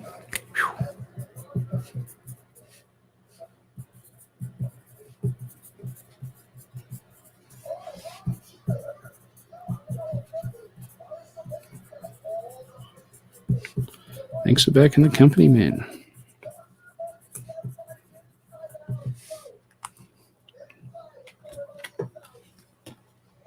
Oh, I didn't know that they'll have different powers. Sometimes they're adding lore to stuff, and it makes it worse. I don't think that the Crimson Gems are better for having more of them around there. Now, I promised Aardvark I'd draw a Klingon, whatever that is.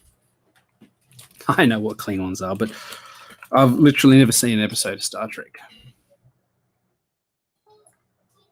I know there's a guy called Worf, and there's something called the Worf effect, where if you punk Worf straight out the gate, you're seen as a legitimate threat. Give a man a gem, he'll rob a bank. Give a man a bank, he'll rob the world. Yeah, man, that's it. Thanks, Johnny. I appreciate people being here, and you know, I'm not the greatest artist. Like if people were just turning up just to watch somebody draw well, they'd probably go elsewhere. Trying to find a good picture of a Klingon that's not just like a face shot, you know, like a full body or an upper torso or something. Some of these Klingons look pretty radical. Some just look like people with head ridges. Some look like full on Urukai or something. Here, I should draw a lady Klingon just for Corey. You wouldn't think it'd be so hard to find a picture of just like a straight up Klingon. That dude looks pretty cool. I'm gonna draw him. I don't know who he is. I don't know if he's a major dude or just like some rando. Their forehead game's on point though, isn't it? Holy dooly. All right, you seen that right on the screen? Yep. All right, let's cling on.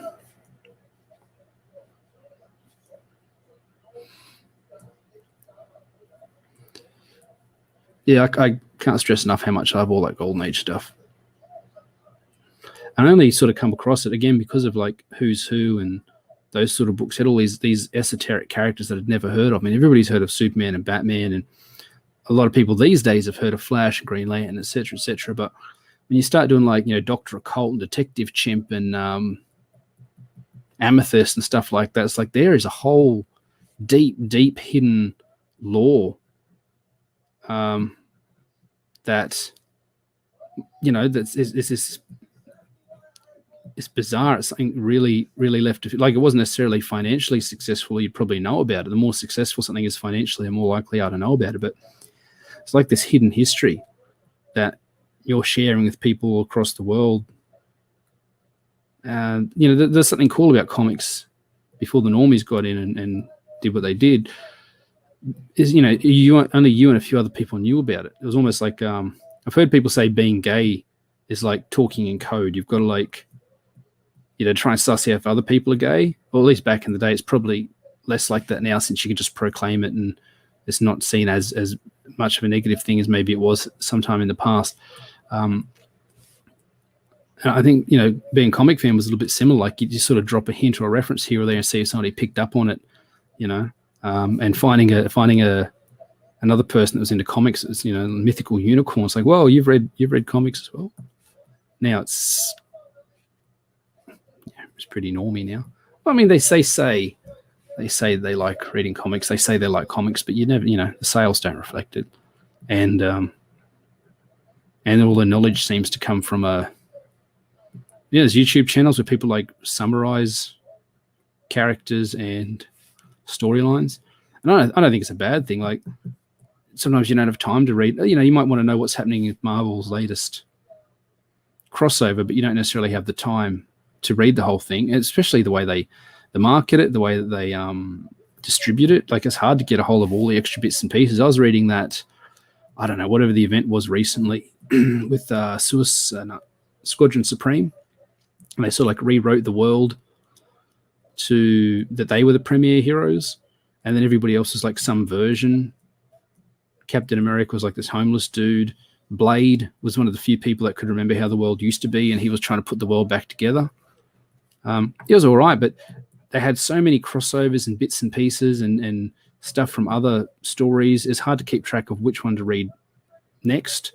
And there's little side stories that sort of mattered, but you'd miss out on something if you hadn't read it, but you didn't really need it for the overall. So some of them just felt like filler. Some of the stuff was clever, but they also had a panel where Hyperion just flies his way straight through Galactus's head like a living bullet, and one shots Galactus. It's like, well, that's some bullshit.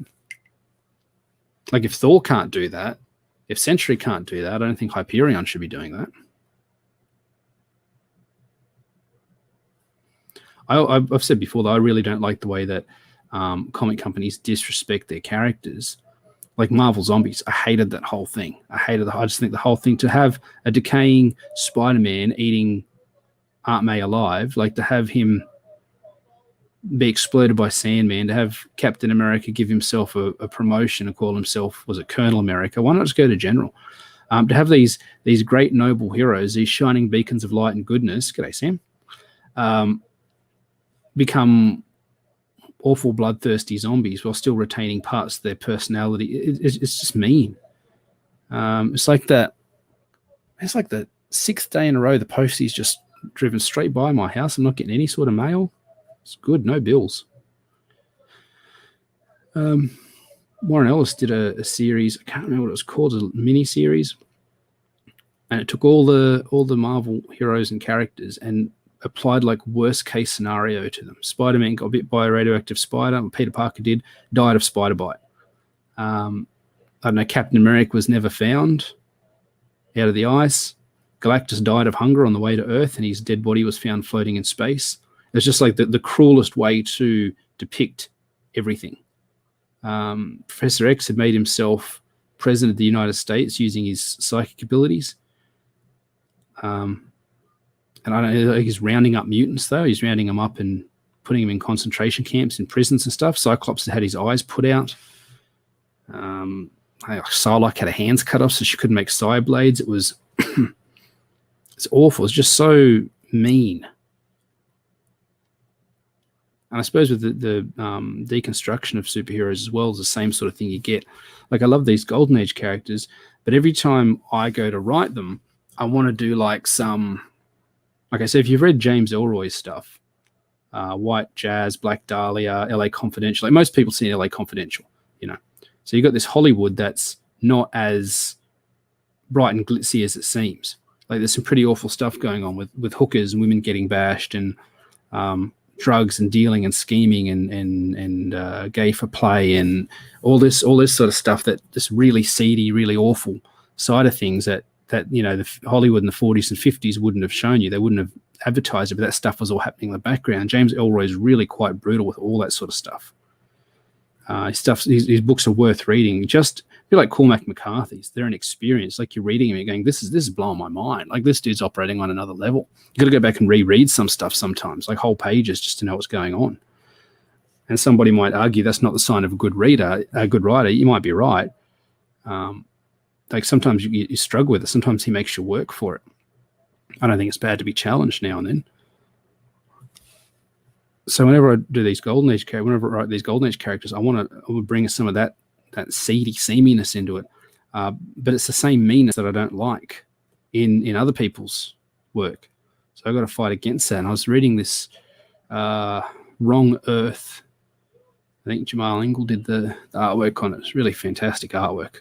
Regardless of what the dude's politics are, the artwork was A1, really good. And it was about a very grim modern version of a hero swapping places with the Adam West Golden Age happy-go-lucky version of himself. And it's a fantastic story playing on the conventions of both eras, both genres. And it managed to take the meanness out of it. It managed to tell this story without being mean or cruel to either character. But before they swap, there's this whole section where they're operating in their own time. So the Adam West version of this character is trying to escape this elaborate death trap. And the Frank Miller Dark Knight Returns version of this character is breaking arms and legs and terrifying criminals and crippling them, while the police are chasing him and trying to shoot him because he's as much a bad guy as anyone. And his sidekick's dead, you know, whereas in the Adam West version, the sidekick's very much alive because nobody dies in those versions. Most of the grim versions, enemies are dead because he's killed them, whereas when he goes to the Golden Age one, they're alive, but they're ridiculous, jokey versions. Like, look at Cesar Romero Joker. He was a nuisance. He was dangerous, but you didn't think he's going to kill anyone. And so there's this whole section where it's this Adam West type, Batman type character escaping a death trap and giving his little speeches and everything. And I just remember reading it and really enjoying it and thinking, but is there a market for this? I could make something like this and I would enjoy it. And I'm sure there's other people that would enjoy it, but I don't know if there's like a tangible, worthwhile, measurable market for it.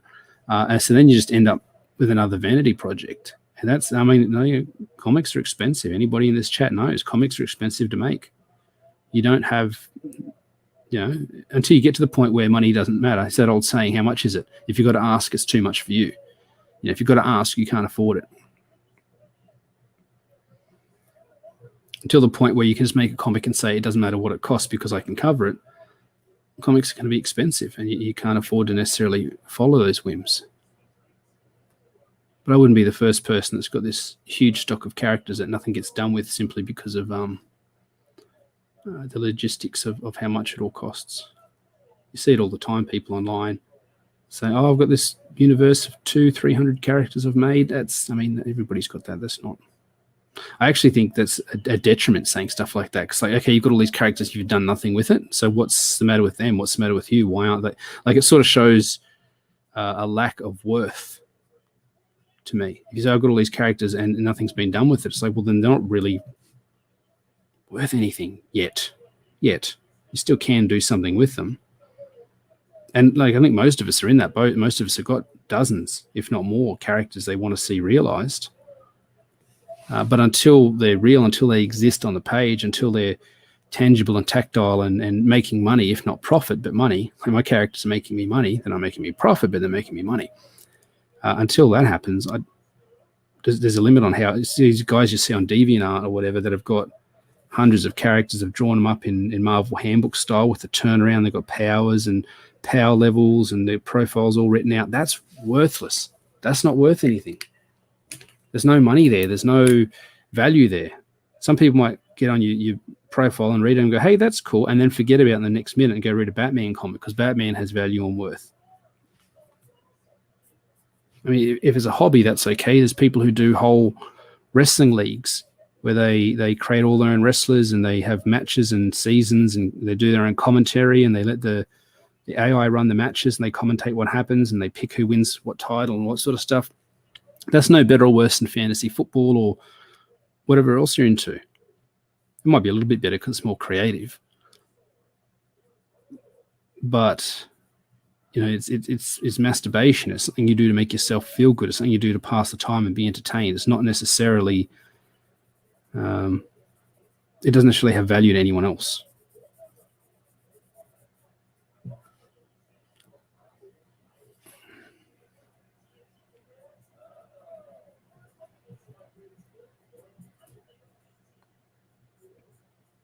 But it's a grind if you're gonna be making comics. I mean, I've only made the one and it's not even out yet, and I already feel like it's a grind. Shilling all day, trying to convince people your stuff's got value and worth and they should check it out. Without, there's some people out there that seem pretty desperate. Other people are really ballsy with it though. They're just like they just drop in with their with their creations and like, oh yeah, here's this thing, you should check it out, and they just got no shame. I applaud those guys. I'm like, good on you, man. Good hustle. Don't be shy.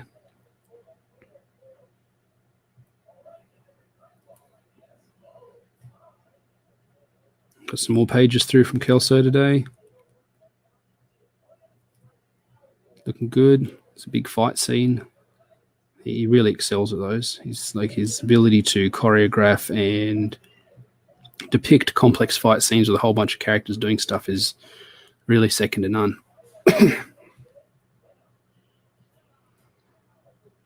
So that means I'll be sending him some money. Probably once I'm done with this stream. Got to keep him paid, got to keep him fed.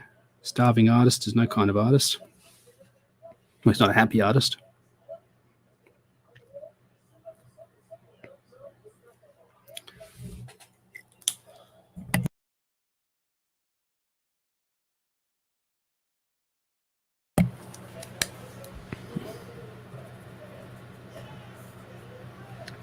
I don't know what a Discovery is fake. I don't know the difference between all the different Star Treks.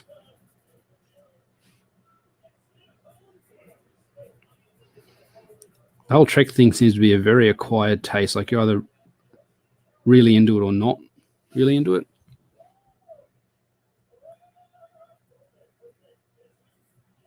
I don't know if it's just because it's not big, never really been big in Australia, or if it just sort of I was like on the cusp of one generation that liked it and the next generation that liked it, and I'm sort of in the middle. It's like sometimes I talk to people my age and they'll say the same thing. They say they were never taught nouns, verbs, adjectives in school. Like my generation, I've talked to a bunch of people in Australia in my generation, and there's always exceptions to the rule, but there's a bunch of people I've talked to that said, yeah, man, we were never taught that. I wasn't taught that stuff till I got to high school. And the high school teacher was amazed that none of us knew it. Like the whole class, none of us knew what that stuff was. We'd heard the words, but we couldn't define and couldn't tell you what they were. And he's like, oh, man, I got my work cut out for me. Like he had to go right back and start again. For whatever reason, in my generation, that stuff just wasn't prioritized. There must have been some sort of edict that said, look, it doesn't matter if they can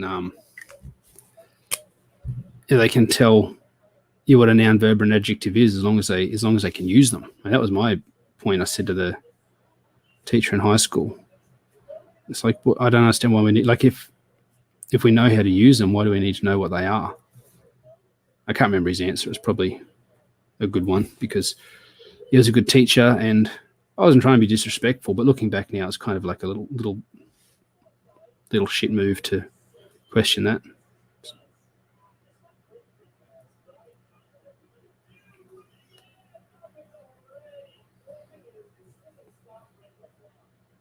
But I don't think my writing's any better for knowing what a noun, verb, or an adjective is.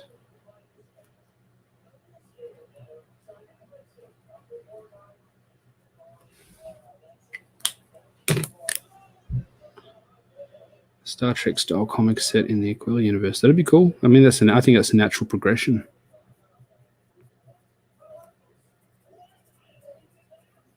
There's certainly that sort of light-hearted element of discovery, and I mean, I don't know Star Trek at all, but it seems to me it's about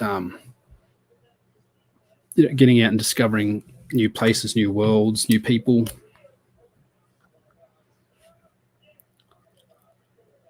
And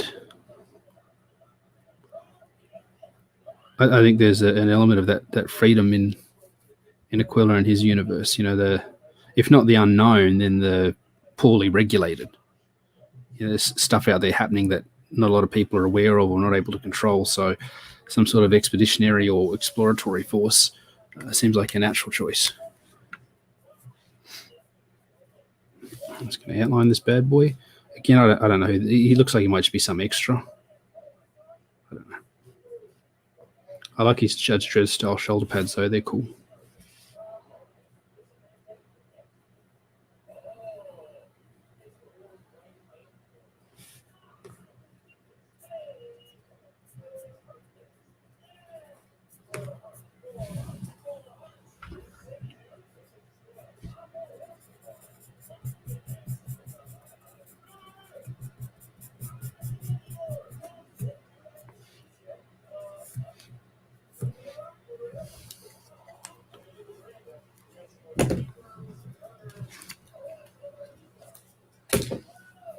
Well, I won't watch any Star Trek until I finish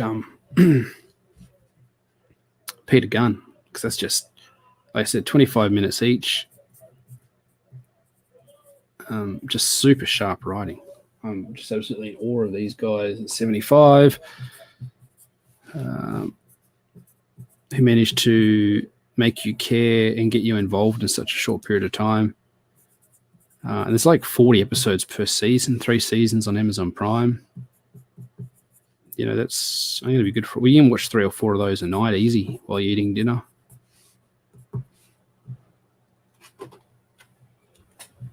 All right, 74, 75, 76. Who should be number 76?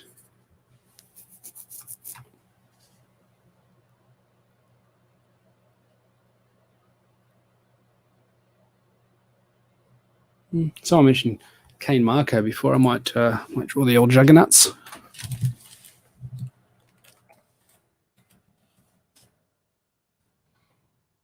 It was a lot of fun to play in the old Marvel superheroes, Capcom fighting game. Mr. Miracle's a good one. Yeah, Silver Shroud, I could do that. Okay, looks like I've got the next couple of characters lined up. Juggernaut was so much fun to play because so often somebody would hit you when you're playing as him, and you just tank the hit. Like you take the damage still, but you'd keep punching or moving through it. Getting hit didn't make you flinch or get knocked back or anything, you know. So there's a very aggressive way that you could play as Juggernaut.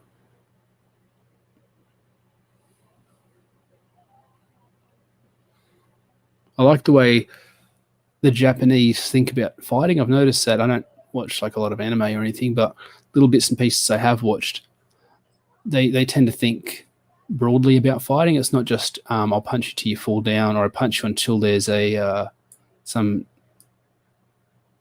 Deus Ex Machina type thing that lets me win.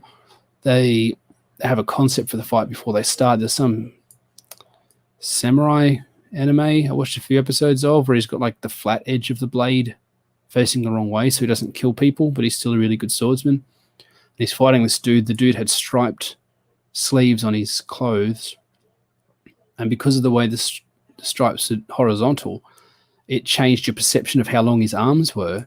So the characters that were fighting him were constantly trying to block at the wrong distance and getting hit, and he was just beating everybody because nobody could see where his fists were going to be. And it's because the length of his arms was an illusion. And like that's just clever, man. Like I just appreciate the way they think about fighting. I think I don't know, they're just more open to different possibilities. Whereas I think a lot of comic book fights just a big slug fight until somebody says, well, you know, for this reason I have to beat you, and then they just hit harder than they did the last time.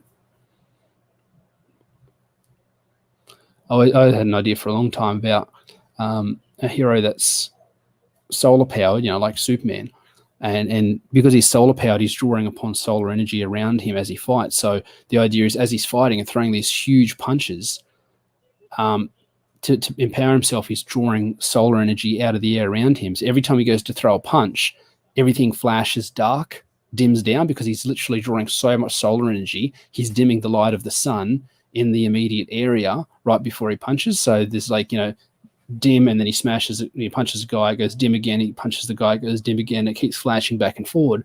The idea that he's drawing solar energy out of the sky to power his punches. I thought that'd be a cool scene to have.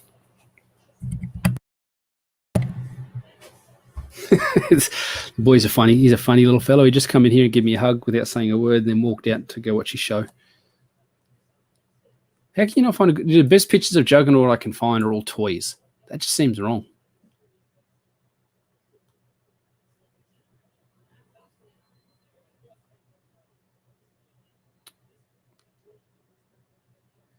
And that awful Deadpool design from the Deadpool movie. I haven't seen the second Deadpool movie.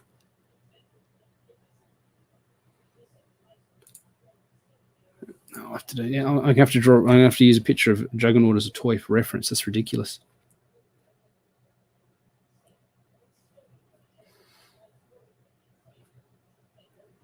I think more evidence of power creep is the way that Juggernaut's been made into a.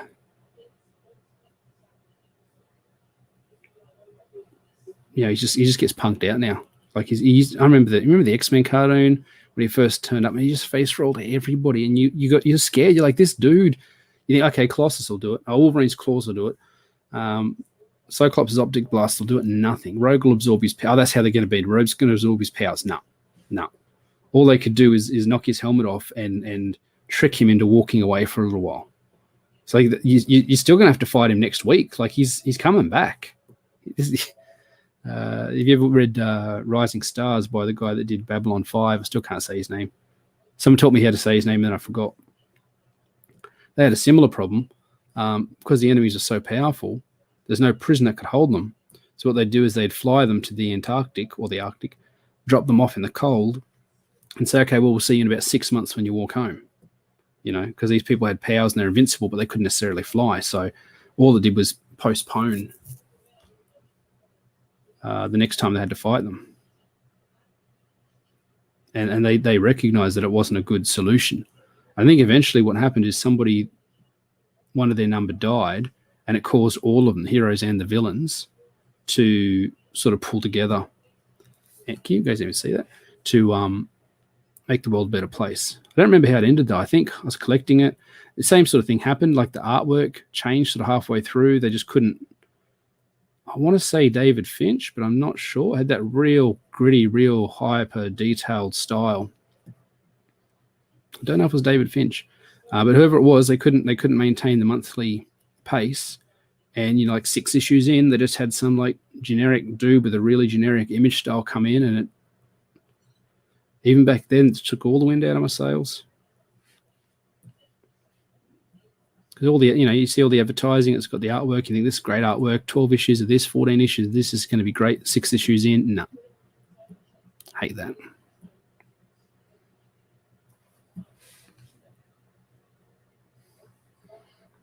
Especially if it's mid-issue, you guys have seen that too, where you're reading a book and then the art changes, like page 14 or something, the art's different. It's like, what is this? I'd rather them just be late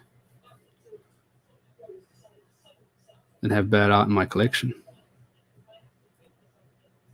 And Juggernaut's helmet's a bit weird to draw, isn't it?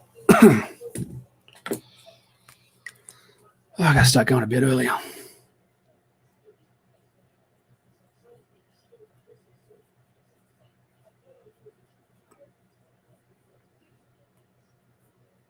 Didn't Juggernaut have his own series now? It's funny how once he became not a good guy, but like he started working with the X-Men, all of a sudden he's getting beat by everybody. It's like he used to be the dude that beat everybody. He used to be the dude that everyone was scared of. Now you're getting punked so that the enemies they fight can look tough. Same as Superman in the JLA cartoon, the Tim JLU cartoon, they'd turn up and some desperate or something would backhand Superman and send him flying through the wall and like, whoa, this guy's a real serious threat. And then Superman would like come back, get hit once more, go flying again. We wouldn't see him for the rest of the fight. I think it's maybe why I appreciate so much of what Grant Morrison did with the Justice League when he had his run, because so often the enemies were smart enemies, and being tough, being strong wasn't necessarily enough to win the fight. The heroes had to be smarter, and it was moral stuff and mind control stuff and stuff like like the Key. Got them all in a imaginary mind controlled worlds, and Green Arrow, Connor Hawk Green Arrow, had to save them. And halfway through all the crazy scenarios where Superman's back on Krypton, and I think Bruce Wayne's in the future, and his son's Batman, and his grandson's Robin or whatever.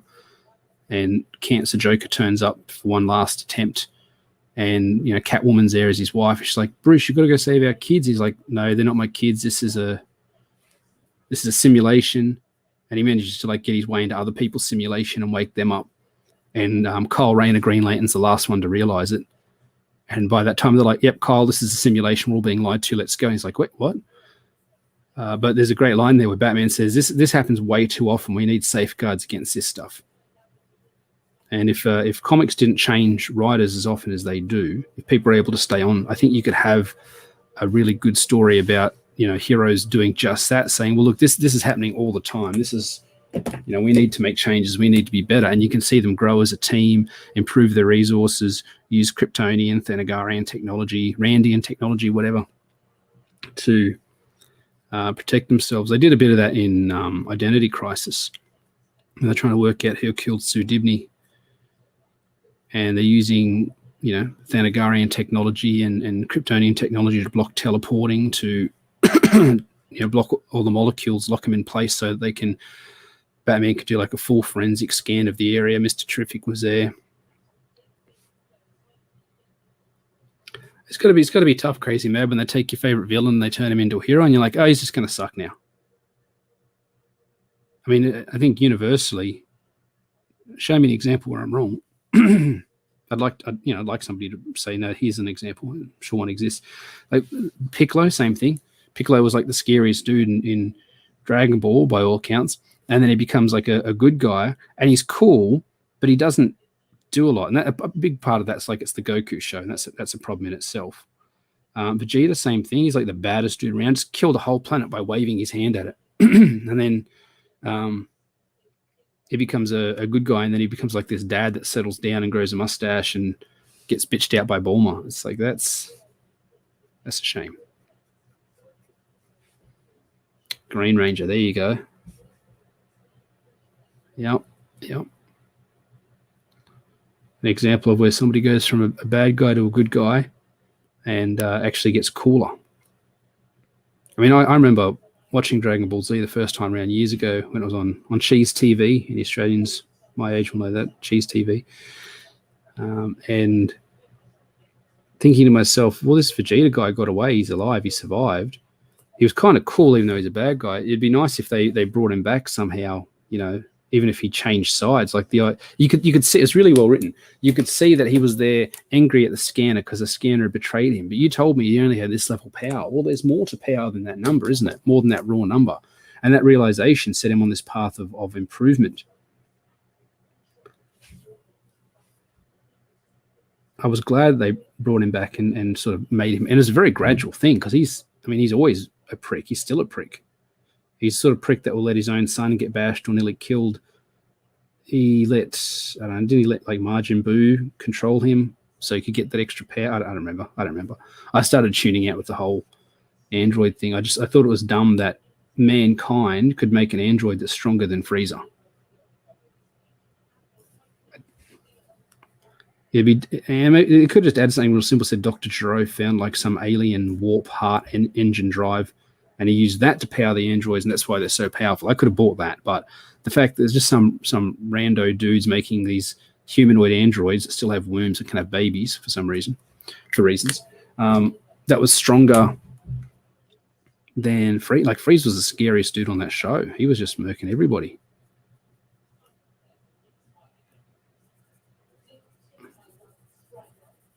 Agent Venom was a guy who started as a heel and was cool as a guy. Yep, cool.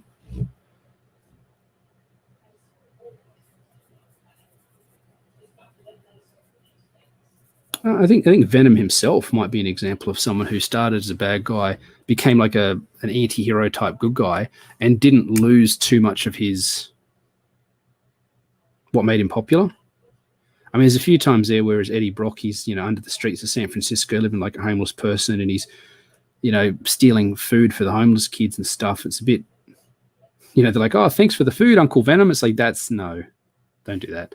But aside from that stuff, there was, he had a great crossover with the Punisher called Funeral Pyre. That was really good, about street gangs.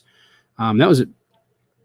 What I liked about that was the guy that ended up becoming the villain of the piece is just a really tragic character. He was an undercover reporter. So he sent a thing out to Venom saying, hey, I know you used to be a reporter. I'm stuck in this gang. I was doing an undercover piece. I need you to help me get out because they're going to make me kill as part of the initiation. He didn't want to do that. So Venom's trying to protect him. Punisher turns up and g'day, Corey.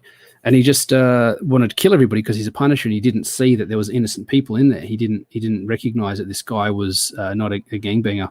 He was just a reporter, and Punisher would have killed him if he'd seen him. But then this people say I don't have a choice. Well, there is always a choice, whether it's to get shot with gun A or shot with gun B. That's still a choice. So the kid had a gun in his hand, and they said, "Quick, you got to kill this dude, or we're going to kill you. This is the initiation." And here's the great bit of writing: like the kid chose to pull the trigger and kill some rival gangster, and in that moment, he wasn't an innocent anymore. The funny thing about that, I suppose, is Punisher should be like, "Oh, thanks for killing another gangster. It saves me from doing one." But instead, Punisher wanted to kill him for it. There's some good stuff that come out of Venom because they're able to explore some of that morally ambiguous stuff that you couldn't necessarily do with Spider-Man. One of my favorite bits of Punisher ever is, aside from everything that Garth Ennis ever wrote with him, because that's just great, especially the Max stuff. The Max stuff is so good. It's like life goals to write something that clever and that tightly put together. There's a great bit there in maybe like Mike Zeck, Jim Lee Punisher era, where someone's shooting at Punisher in the dark, and he shoots back and kills the dude and goes over to see who it was that's shooting at him. And it's like a 13-year-old kid with an Uzi. And instead of being all tore up about it, instead of blaming himself, Punisher's like, my enemy is putting guns in the hands of children and sending them after me. It's more important than ever that I do my mission and stop this guy and fight for, like instead of being all tore up about it and blaming himself, Punisher's like, oh man, this guy just had this kid killed. It's like, you pulled the trigger. Yeah, but he put the kid in front of me. So it's his fault that the kid was killed. I like a Punisher that justifies anything to keep his mission going. I think Garth Ennis did a good bit of that, where people would say to him, like, Frank, you're insane, right? What you do isn't good. It doesn't make the world a better place. He's like, yeah, I know. You can't win, right? You're never ever going to kill all crime. Yeah, I know. Then why do you keep doing it? What else am I going to do? That's what I'm good at. It keeps the nightmares away for a little while. Or people say, you've got a death wish. You're just doing this because you want to die. He's like, yep. I'm not going to make it easy for them. A lot of good stuff come out of those characters. And there's another, I think it was called Predator Prey, Hunter Prey, something like that. And it was essentially techno-organic predators hunting. Such a strange combination. I don't know if it was designed like this, or if somebody came to editorial and said, hey, I've got this idea for a story, and like, that's cool, let's swap these characters out there. So it's what's his name? The other Ghost Rider, the purple one with the big spikes off his head, was he just called Vengeance? I think he was. It was Venom and Vengeance. And they're in South America being tracked by this mercenary team that's been infected by this techno-organic virus that's giving them powers and plasma guns and lances and stuff, but at the same time it's making them less and less human. A bit like the, what's that techno-organic virus from the X-Men? That like Warlock is made out of. Yeah, it's like that, and they're hunting. So you get these two guys that traditionally are the people that hunt bad guys. They're being hunted by this other group, and it's just like a straight up chase movie, survival movie for 4 issues. There's no agenda there. There's nothing. They're just telling a good story. I read those till the covers fell off them. Yeah, the phalanx, thanks. They look kind of like a white phalanx. Nobody would make that anymore. Something like that, I think, would be a good CG book. That worked because you knew the characters, though, so you knew what to expect from them. And when they did things that played into those expectations, you cheered. And when they did things differently, you're like, oh, that's cool. If you're just going to introduce your own 2 characters, it might not work so well. A lot of this stuff works, and this is why people do XPs, I think, because a lot of this stuff works because of who the characters have been for so long. You know what to expect. And that's why you get these subverted expectation characters like Homelander. It's like, well, clearly he's meant to be Superman, so when he does something not Supermanish, it's, oh, that's outrageous. It's outrageous when Hyperion did it back in the 70s or 80s. It's not that. Did I watch Techno Man? Yes, I did. I loved Techno Man. That was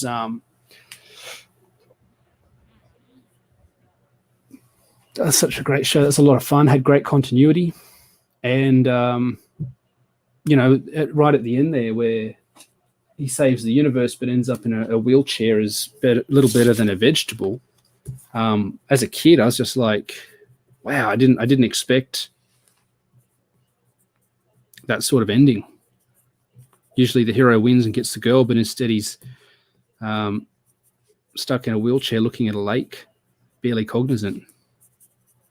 Like the toll that it took to win that battle, he gave it all. I mean, he might have even been better off being dead. But then, I can't remember the girl's name, his girlfriend's name. She came out and she gave him a drink and she's taking care of him. And it's like, he's happy. He's not all there, but there's some level of joy there. He got some level of respite after years of fighting, after his whole family turning on him. It's something that was on a kids' TV show in the morning. It was a heavy anime, man. It was a heavy story.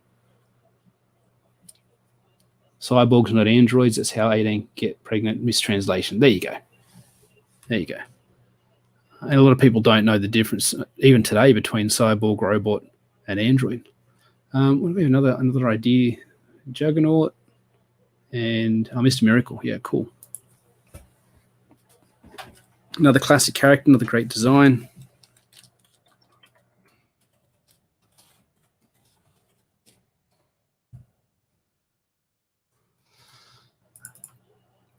I don't think it'd work now. You couldn't make something like Mr. Miracle now. I don't think comics are open to that level of not frivolity, but there's a kind of loose joy, a kind of abandon, I guess is the word I want. There's a kind of abandon to Mr. Miracle and the creation of him and who he is and what he does that just doesn't exist anymore. And I think you make something like that now, you'd be laughed at. I mean, look at what Tom King, who did the more recent series, look at what he had to do with Mr. Miracle to make him lauded again. Like, people hated it. They liked the first few issues, but then they turned on it pretty quick.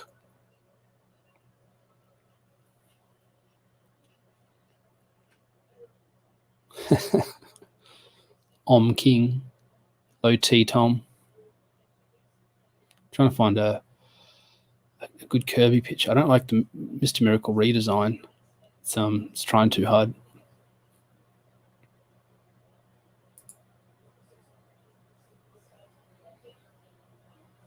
You'd think a good thing is Kirby's so dynamic that there's just no picture of Mr. Miracle just standing around drawn by Kirby. It's all on his hover discs doing backflips and escaping from death traps and stuff. These huge organic, techno-organic death traps. You don't just have a picture of him standing around being Mr. Miracle, which, I guess it's kind of a good thing. So we got 77, so that's like 6, 76. There's only 5 cards today. 1, 2, 3, 4, 5. No, 6, 7. All right, 7. That's cool. I mean, it's not getting me out of the woods cool, but it's cool.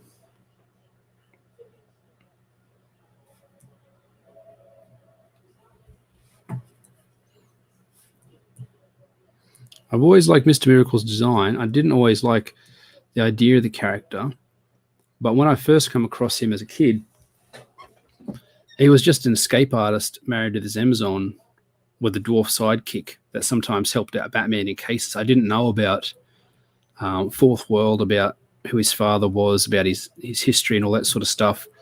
Because we used to get these digest-sized black and white reprints of Silver Age DC comics, particularly. Very rarely did I find Marvel comics. I found a digest-sized reprint of Ghost Rider, Johnny Blaze Ghost Rider fighting the Water Wizard, and Ms. Marvel, Carol Danvers, back when she was wearing the scarf, the red and the blue outfit that she wore originally. I mean, classic Silver Age type stuff. And they formed a lot of my opinions and ideas about comics, and they were so good, man. It's not even nostalgia. It's just like, it was all adventure stuff. Everything was about the adventure, about it was either about truth, justice, and the American way. It was about Batman style. Like, Batman used to be a real straight-laced, straight down the line, you'll face justice, and it was criminal justice. It was the court system. It was, like, he was really big on the law. I mean, he broke the law, but he was a big believer in the law being the best measure you had to punish, prosecute, and protect people with. He was happy to flaunt the law, but he really believed everybody else should follow the law, and that was a big deal to him. He talked about it all the time. He talked about what's right, morally right, all the time. Whereas now it's just more like, I'll break your arms and legs and your jaw. There's definitely some Frank Miller there. But everything else is just big adventure. Batman always had his little bat helicopter. He was always globe-trotting, fighting against Sensei and Bronze Tiger and all these other characters. And they had great backup stories. You had Nemesis. I love Nemesis, man. The whole thing with the fake face, being able to dissolve the fake face. I suppose maybe they didn't, I didn't know about it. Maybe if they'd incorporated that with Vic Sage, with what he does as the Question, the same technology, like I would have had it linked that it was like the technologies were somehow related, that the process that Vic Sage uses to do his the Question mask is the same sort of like an earlier version of what Nemesis used for his fake masks. I got a character that's got he's a Golden Age character, and his face is like a skull. It's all dissolved away from an accident that gave him his origin, you know. And he uses Nemesis-style fake masks to infiltrate the high society, and he takes on different roles and different personas and different, a bit like how the Shadow's got his different identity, you know, like he's not really Cranston Lamont Cranston, he's Kent Allard, but even that's been called into question if that's even his real identity. So this guy comes to town, has this origin event happen to him, kills this millionaire bloke, takes his place. The millionaire bloke was in on it, he's a bad guy. And so then he's pretending to be this Bruce Wayne style millionaire swanning around town, wearing these fake masks that, I mean, it's silly technology that doesn't exist. Somehow in 1920 something, this guy's got these rubber masks that perfectly look like people, move, react, sweat. You know, it's enough to fool people. But if you don't go with that conceit, there's no story. The whole story is based around the idea that this guy is pretending to be this millionaire while he's, you know, behind the scenes, he's this terrifying vigilante. So I used to have these great backup stories with Nemesis and all these other Silver Age characters that nobody even uses anymore. Nemesis is great. Not yet. What do you need? Some peanut butter toast. All right, I'll come get you some toast when I finish this picture. Okay.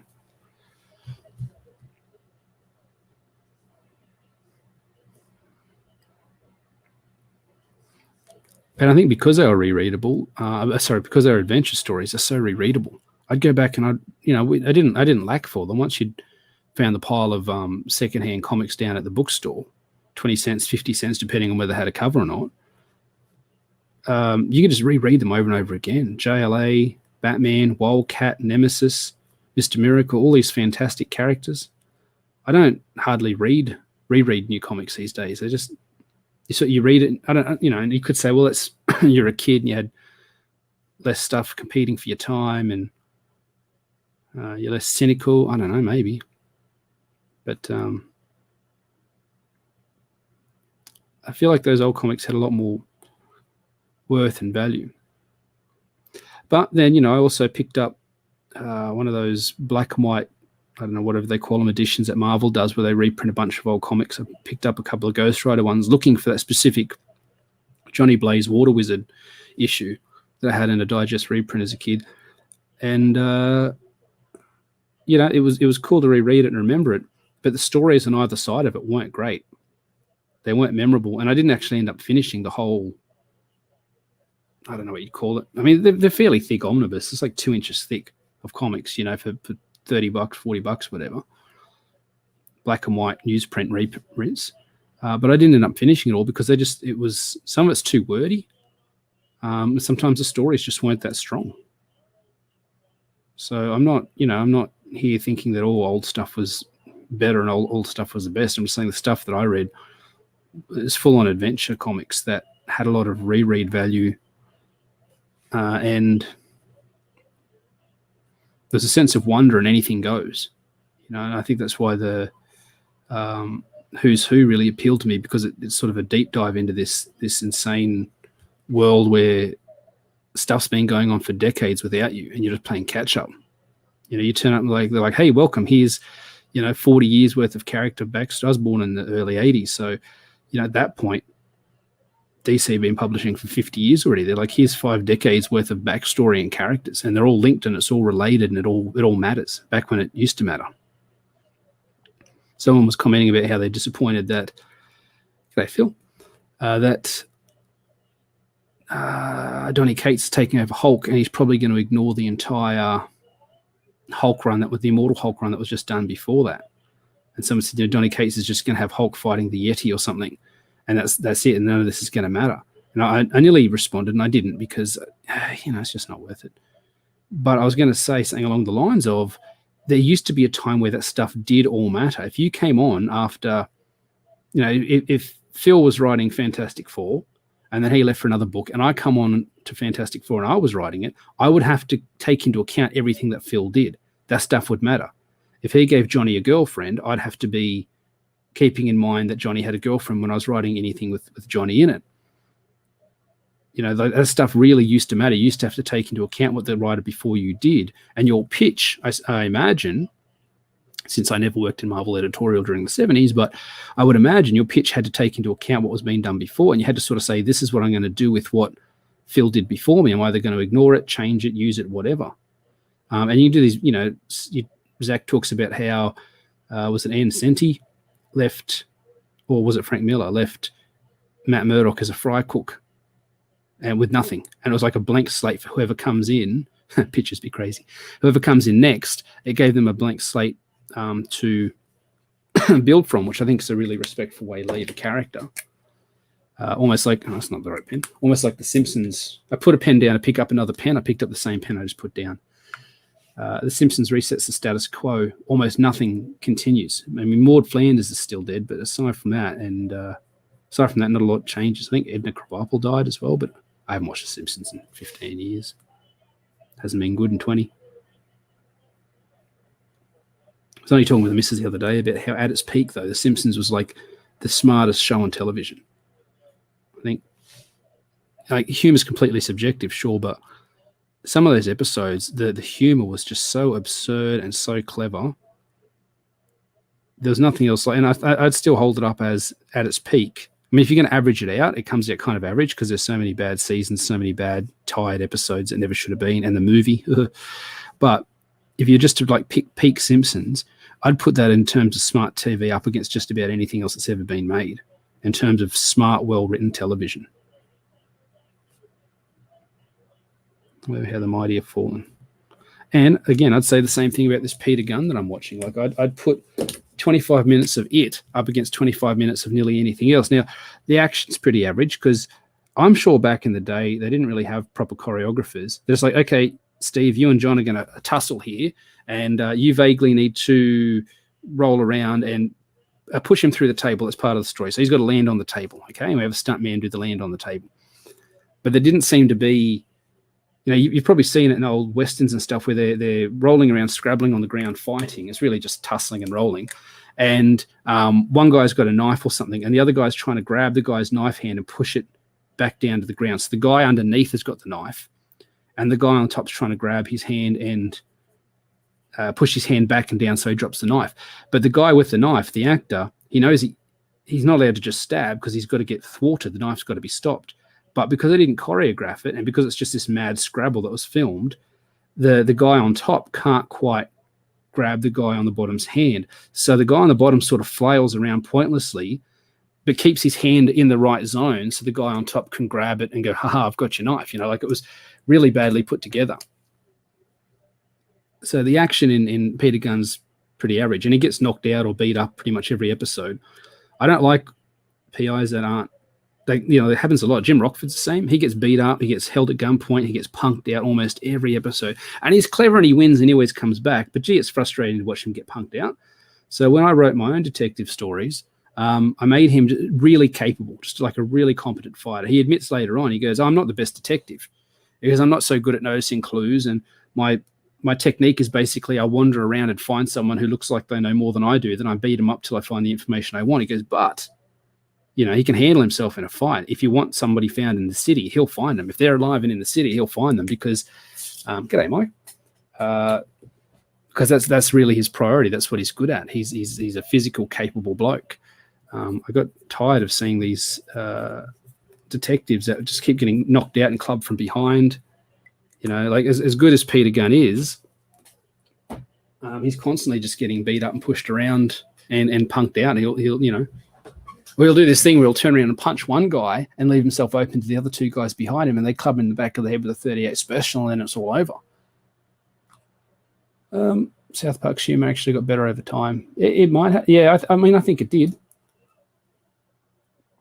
You compare the early It's Coming Right At Us type episodes with just any of the later stuff. I stopped watching South Park not by choice, but because it was no longer on like free-to-air TV. And I know you can watch it all free online on Comedy Central or whatever, but it's blocked in Australia, so I'd have to use a VPN. I just don't care that much. But their humor certainly got better. I haven't watched it since, that episode where Stan sees everything as shit. Like he just gets that cynical stage where everything's shit. And I think his mum leaves his dad. And I don't know. I haven't watched it since then because it's not readily available. And a lot of the stuff's topical. They make an episode this week on something that happened last week. So if I'm to watch South Park from 5 seasons ago, because the seasons happen pretty quick, it's going to be, remember the turd sandwich giant douche episode, which is about the election. I mean, that's kind of evergreen content. But, oh yeah, happy birthday, mate. Hope you're having a good one. I might just do one more picture and then I'll go get some breakfast for the kiddos. I enjoyed drawing Mr. Miracle. I enjoy that Kirby style. If I was going to put time into aping a particular style, I'd like to move into sort of like that Kirby, Darwin Cook type stuff, that blockier sort of stuff. Almost early John Romita Jr. type stuff, but not too far into that because some of the stuff's almost, it's like Escher, like Dimensions and Dimensions. Necron 99 from Wizards. I don't know what that is.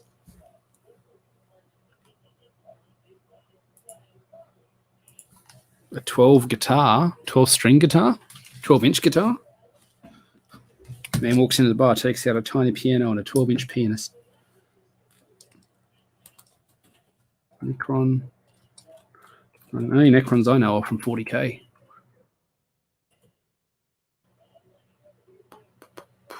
That's kind of cool. I could draw that. 12-string guitar. I've already drawn Gladiator Oz. I really like that character though. I think he was one of the first characters I drew. He's definitely like the first 10. I've never seen this Wizards. I've only ever seen like the posters and stuff for it. So that looks pretty simple. Let's give that a go.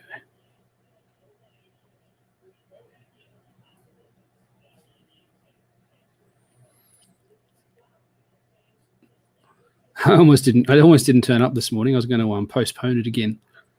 Just people go on Twitter and they share their public business, and I suppose they get like positive affirmations, they get thoughts and prayers, and maybe that makes it easier for them. And if that works for them, that's like, okay, like do that.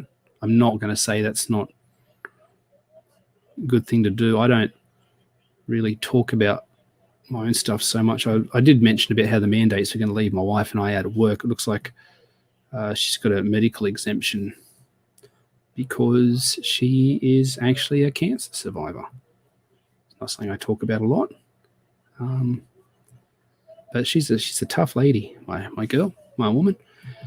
So she looks like she's getting a medical exemption. I won't be able to work in my field ever again, but looks like she'll be right. And but then we've got some completely unrelated, not so good news yesterday, and it brought me down a bit. And I wasn't going to turn up. I was just going to postpone it. So I'll just do one next week. And then I saw Sam saying, "Oh, it's going to be 4:30 in the morning for me." I'm like, man, Sam turned up and bothered to comment. Like if he can be bothered to comment, I can be bothered to show up and do these pictures with you guys. So thanks for showing up, Sam. Thanks for the proverbial boot up the butt. Moomin Rider. I don't know what that is. I want you to draw a man who is glad he ate her. G'day, Ryan. You must be a dad, Ryan. That was a good dad joke. I'm not going to be able to fit this guy's steed in. Maybe I should have drawn it that way. What's Fragtober hockey? I don't know what that is. Is that like NaNoWriMo for drawing?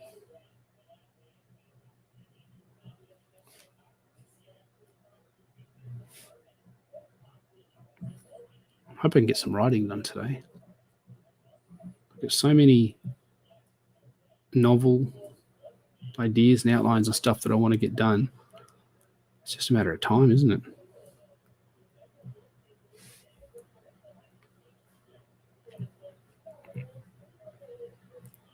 No, I'm definitely not going to be able to fit the steed in. Dan Frager's doing a challenge this month, a drawing challenge. Is it a drawing a day? You guys see that dude who did that 365 heroes thing? He did he made up a new superhero every day for a year. It took him like 3 years to do it, apparently, but some of them are pretty good. I think the dude used to work for Pixar or something. You can hardly see that. I mean, I can see it. You guys can hardly see it.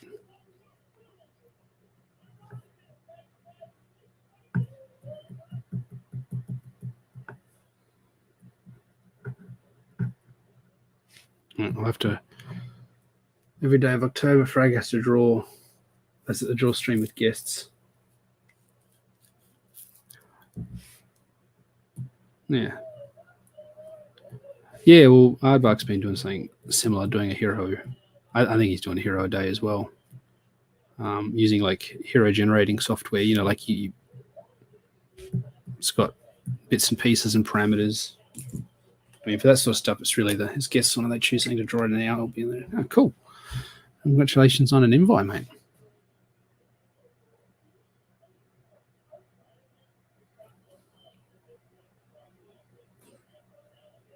I suppose there's enough artistically inclined people within CG to certainly have 31 different drawings, 31 different people come on. That's a great way to get exposure for other people. That's the guy that's using his platform to benefit others. There might not be an obligation to do that, but it's nice to see.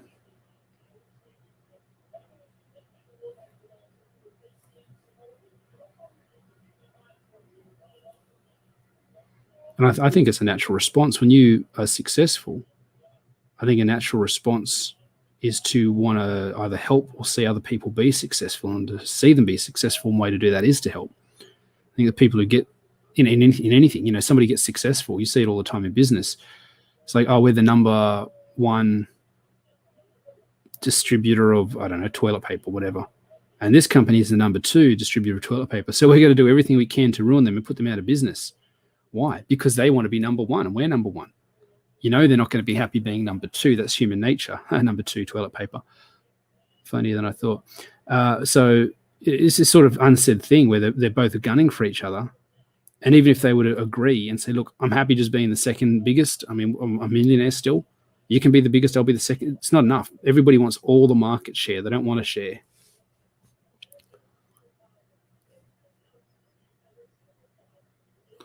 Well, hockey, I'd say maybe I am a fast drawer, but that's my style, is loose and frenetic. And I believe I've got confidence of line. Like, I'm not worried about putting a line on the page. I think what slows a lot of people down is that hesitation. If I put a line down, I'm stuck with it. Yeah, you are, but it's also one picture out of many. I'm sure you're allowed to use a reference. What I would suggest, mate, as a completely not accomplished at all artist, is, excuse me, do a bit of warm-up beforehand. Like before, like my first drawing is rarely my best. So I would suggest maybe doing a couple of sketches beforehand, just to loosen up, just to get the mistakes out, get the bad, because once your third drawing is better, your second's better than your first. By the time you get to your 6th, 7th, or 8th, maybe you're starting to slow down a little bit, maybe starting to slip a little.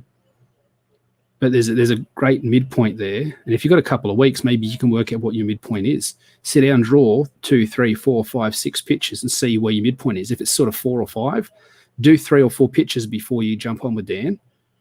That's his name, isn't it? Dan Drager. And see if that works for you. See if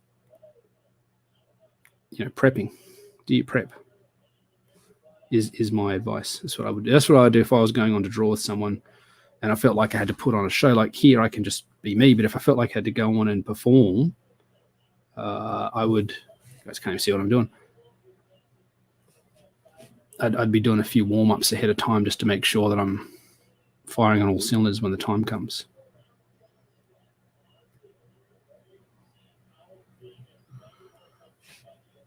What's he got on the back piece?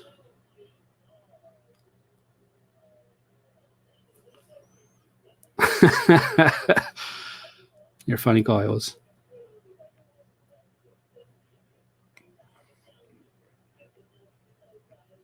That it is a thing though. Like, if that's, when somebody goes on a show, if that's that audience's first dealing with you, that will color how they see you. I've seen people go on like Peter Samiti's show or whatever, and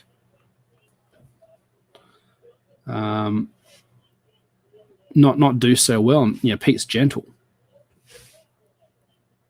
He's straight down the line with stuff, but he's still fairly gentle. Like, he sort of says, he'll say, have a breath, start again, try again. I've seen John Mayall do that. He said, let's hold on, you still got so many minutes, have a breath, start again. It must be tough to be, to have that sort of pressure and go, well, this is my big pitch, like if I don't come off right, I'm going to damage my brand. I don't think that's the case. I think people are a little bit more forgiving. Very few of us are pros. The ones of us that are pros don't know they're pros. But even pros aren't necessarily expert orators. That's something they had to grow into. Bit of practice.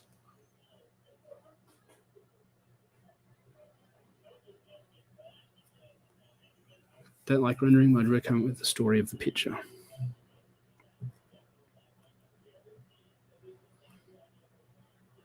I don't know if I work on pictures long enough to do that, Hockey. I think it's more just like wham, bam, thank you, man. Even when I'm drawing for myself, I don't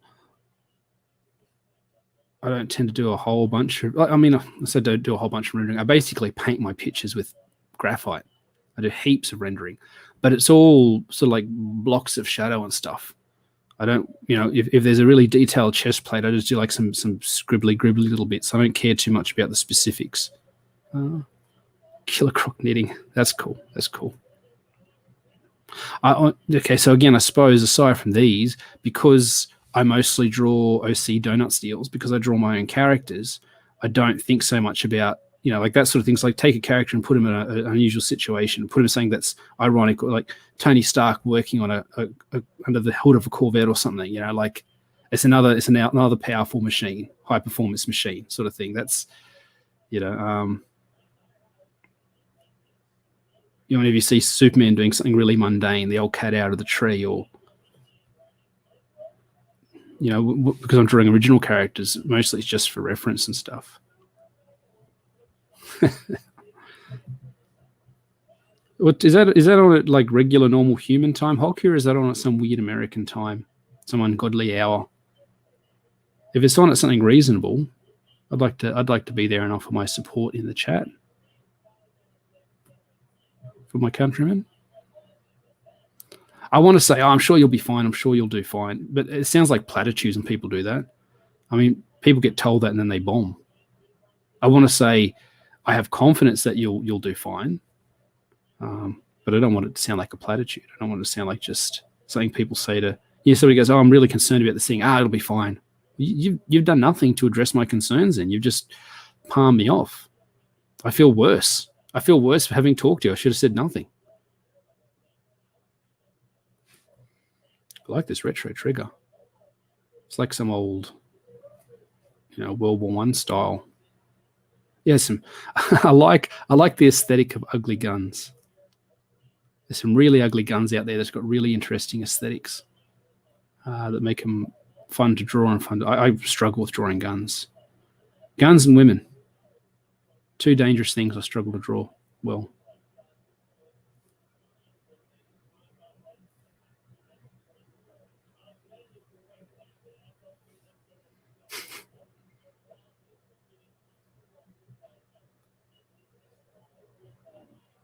This is a lot more detailed than I thought it was.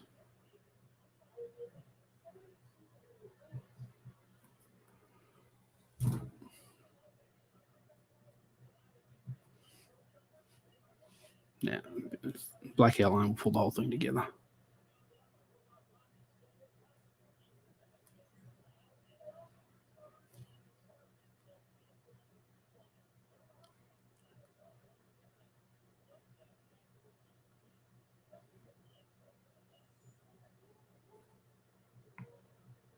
Oh, it's Friday here today, so that means tomorrow's the start of the weekend, so I won't be doing any of this on the weekend, but I'll be back on Monday to have another go because these have got to get done. Simple as that. Yeah, I think so, Replicant. I think if you're making a pretty disintegration rifle, probably you're doing it wrong. Look at the fin for the iron sight. You know, it's just classic stuff. Classic stuff. Love it.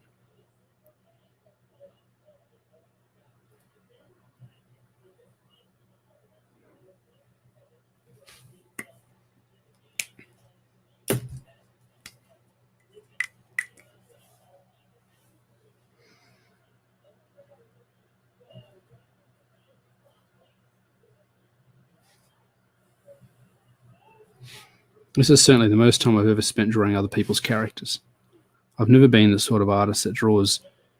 Yeah, somebody will draw like pictures of Batman and Spider-Man and stuff, and it'll get you likes and looks and interest and stuff because people like those characters. And I'm more likely to retweet an amazing picture of Batman than I am of somebody's original character. But I find drawing other people's character, like drawing somebody else's original character, is something I can enjoy. Drawing, a picture of Batman or Spider-Man, not so much. They've been depicted so well. I don't think I'm bringing anything new to the table. It's like the idea of when photography became affordable and popular and relatively easy to use. There's talk about how that freed up the artists to explore all sorts of other stuff because they no longer needed to be the chroniclers of history. They no longer had to sit there and paint these elaborate portraits and vanitas and landscapes and that sort of thing because the camera did that job better than they ever could, more realistically anyway, if not with as much soul. So then it left the artist free to just paint, and that's where we end up getting like impressionism and abstractism, and I suppose without those you wouldn't have Dadaism, you wouldn't have postmodernism. So really the camera is to blame for the downfall of society. Maybe the Indians were right. Maybe it does steal your soul. Just very slowly over many, many centuries.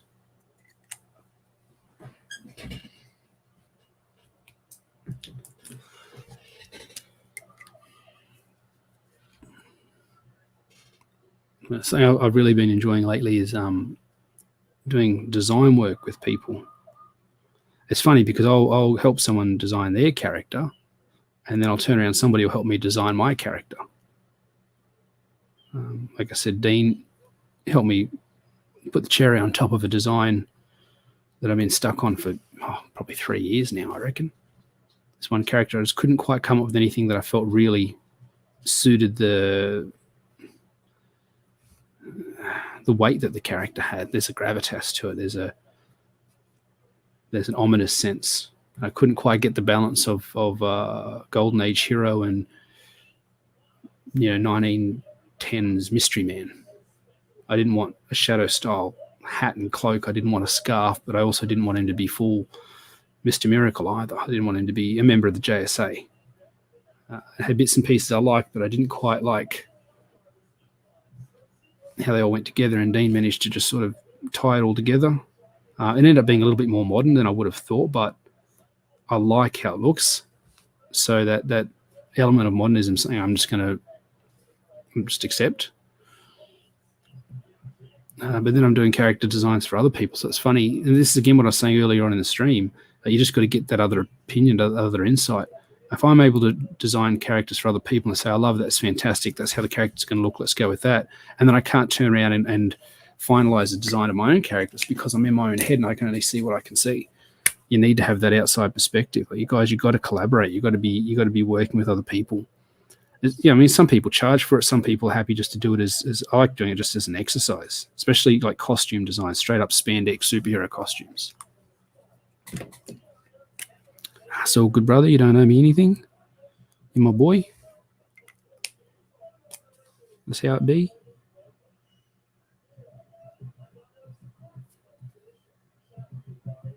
Let's check a little bit of stippling in there. I like stippling, but I don't like the work that it requires to get it looking good. It's a lot of work. I was going to spend a bit more time on these. I'd come back in with the grays there and put some different tones and hues in here to sort of break up some of the surface area. But I think this will probably be the last one, and then I'll go make some breakfast for the kiddos, and then I'll jump back on Monday and do it all over again. So I don't think we quite got 10 done today. I think we're looking at maybe 8. Got 9 done the other day. So it's slow going. I mean, just say I'm doing. I do actually, Solar Mike.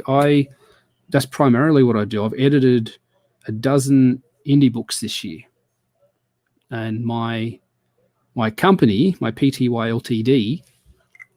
Thanks, Derek. The majority of the money I made was from editing and freelance writing this year. That's where the bulk of the money going into the business came from.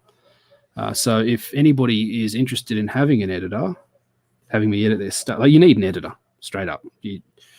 I have editors for my books. I have Michael Oden editing my stuff, because as good as I am, I'm only seeing what I'm seeing. You don't see that outside. And I don't agree with everything that, the editor works for you. Might come back with some dialogue suggestions, and like, no, I don't like that. It's not who I think the character is. But it got me thinking about, well, how am I presenting the character? If he's come back with these dialogue suggestions and he thinks that's something the character would say, I've obviously presented the character in some way, in some form, as a sort of person would say that thing. So that's something I need to address. Yeah, man, well, hit me up on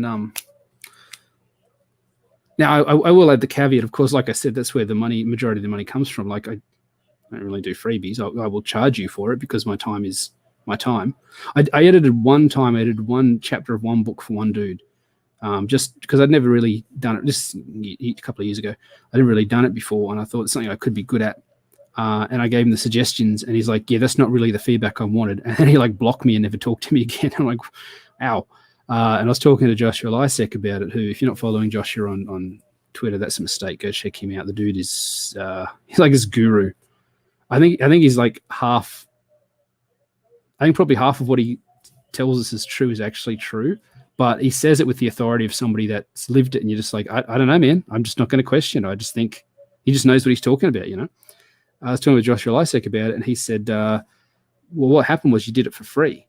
So it didn't cost him anything, so he could disregard it. If he's got to work a shift down at Coles or Woolies or McDonald's to get the money to pay just on Twitter, Mike, or I can type it here. Just put my email in the chat. He said if he had to work a shift down at Coles to make the money to pay you for that feedback, he'd take it more seriously. But he didn't. He didn't have to pay anything for it, so he didn't see a need that he needed to listen to you. So I found the same thing. I will charge you guys money, and you'll get the best product possible. If I just did it for nothing, I mean, that's my time. I could write. I've written novels. I could just turn around and write another novel in the time that it's taken me to edit a couple of people's work. Like if I'm not going to get paid, I may as well not get paid to write. But I do like line edits where you go through and you grammar, spelling, that sort of stuff. I do directional edits, consistency, all that sort of stuff. So it's depends on. I have like different like packages, different services. If you just want to review, that costs less. I review it like I'd be reviewing on my channel. I say this is what worked, this is what different, this is what I do differently.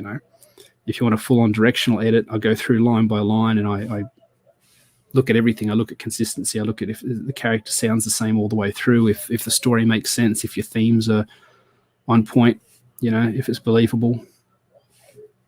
Yeah, and I really enjoy that. Even projects that aren't necessarily the sort of thing that I would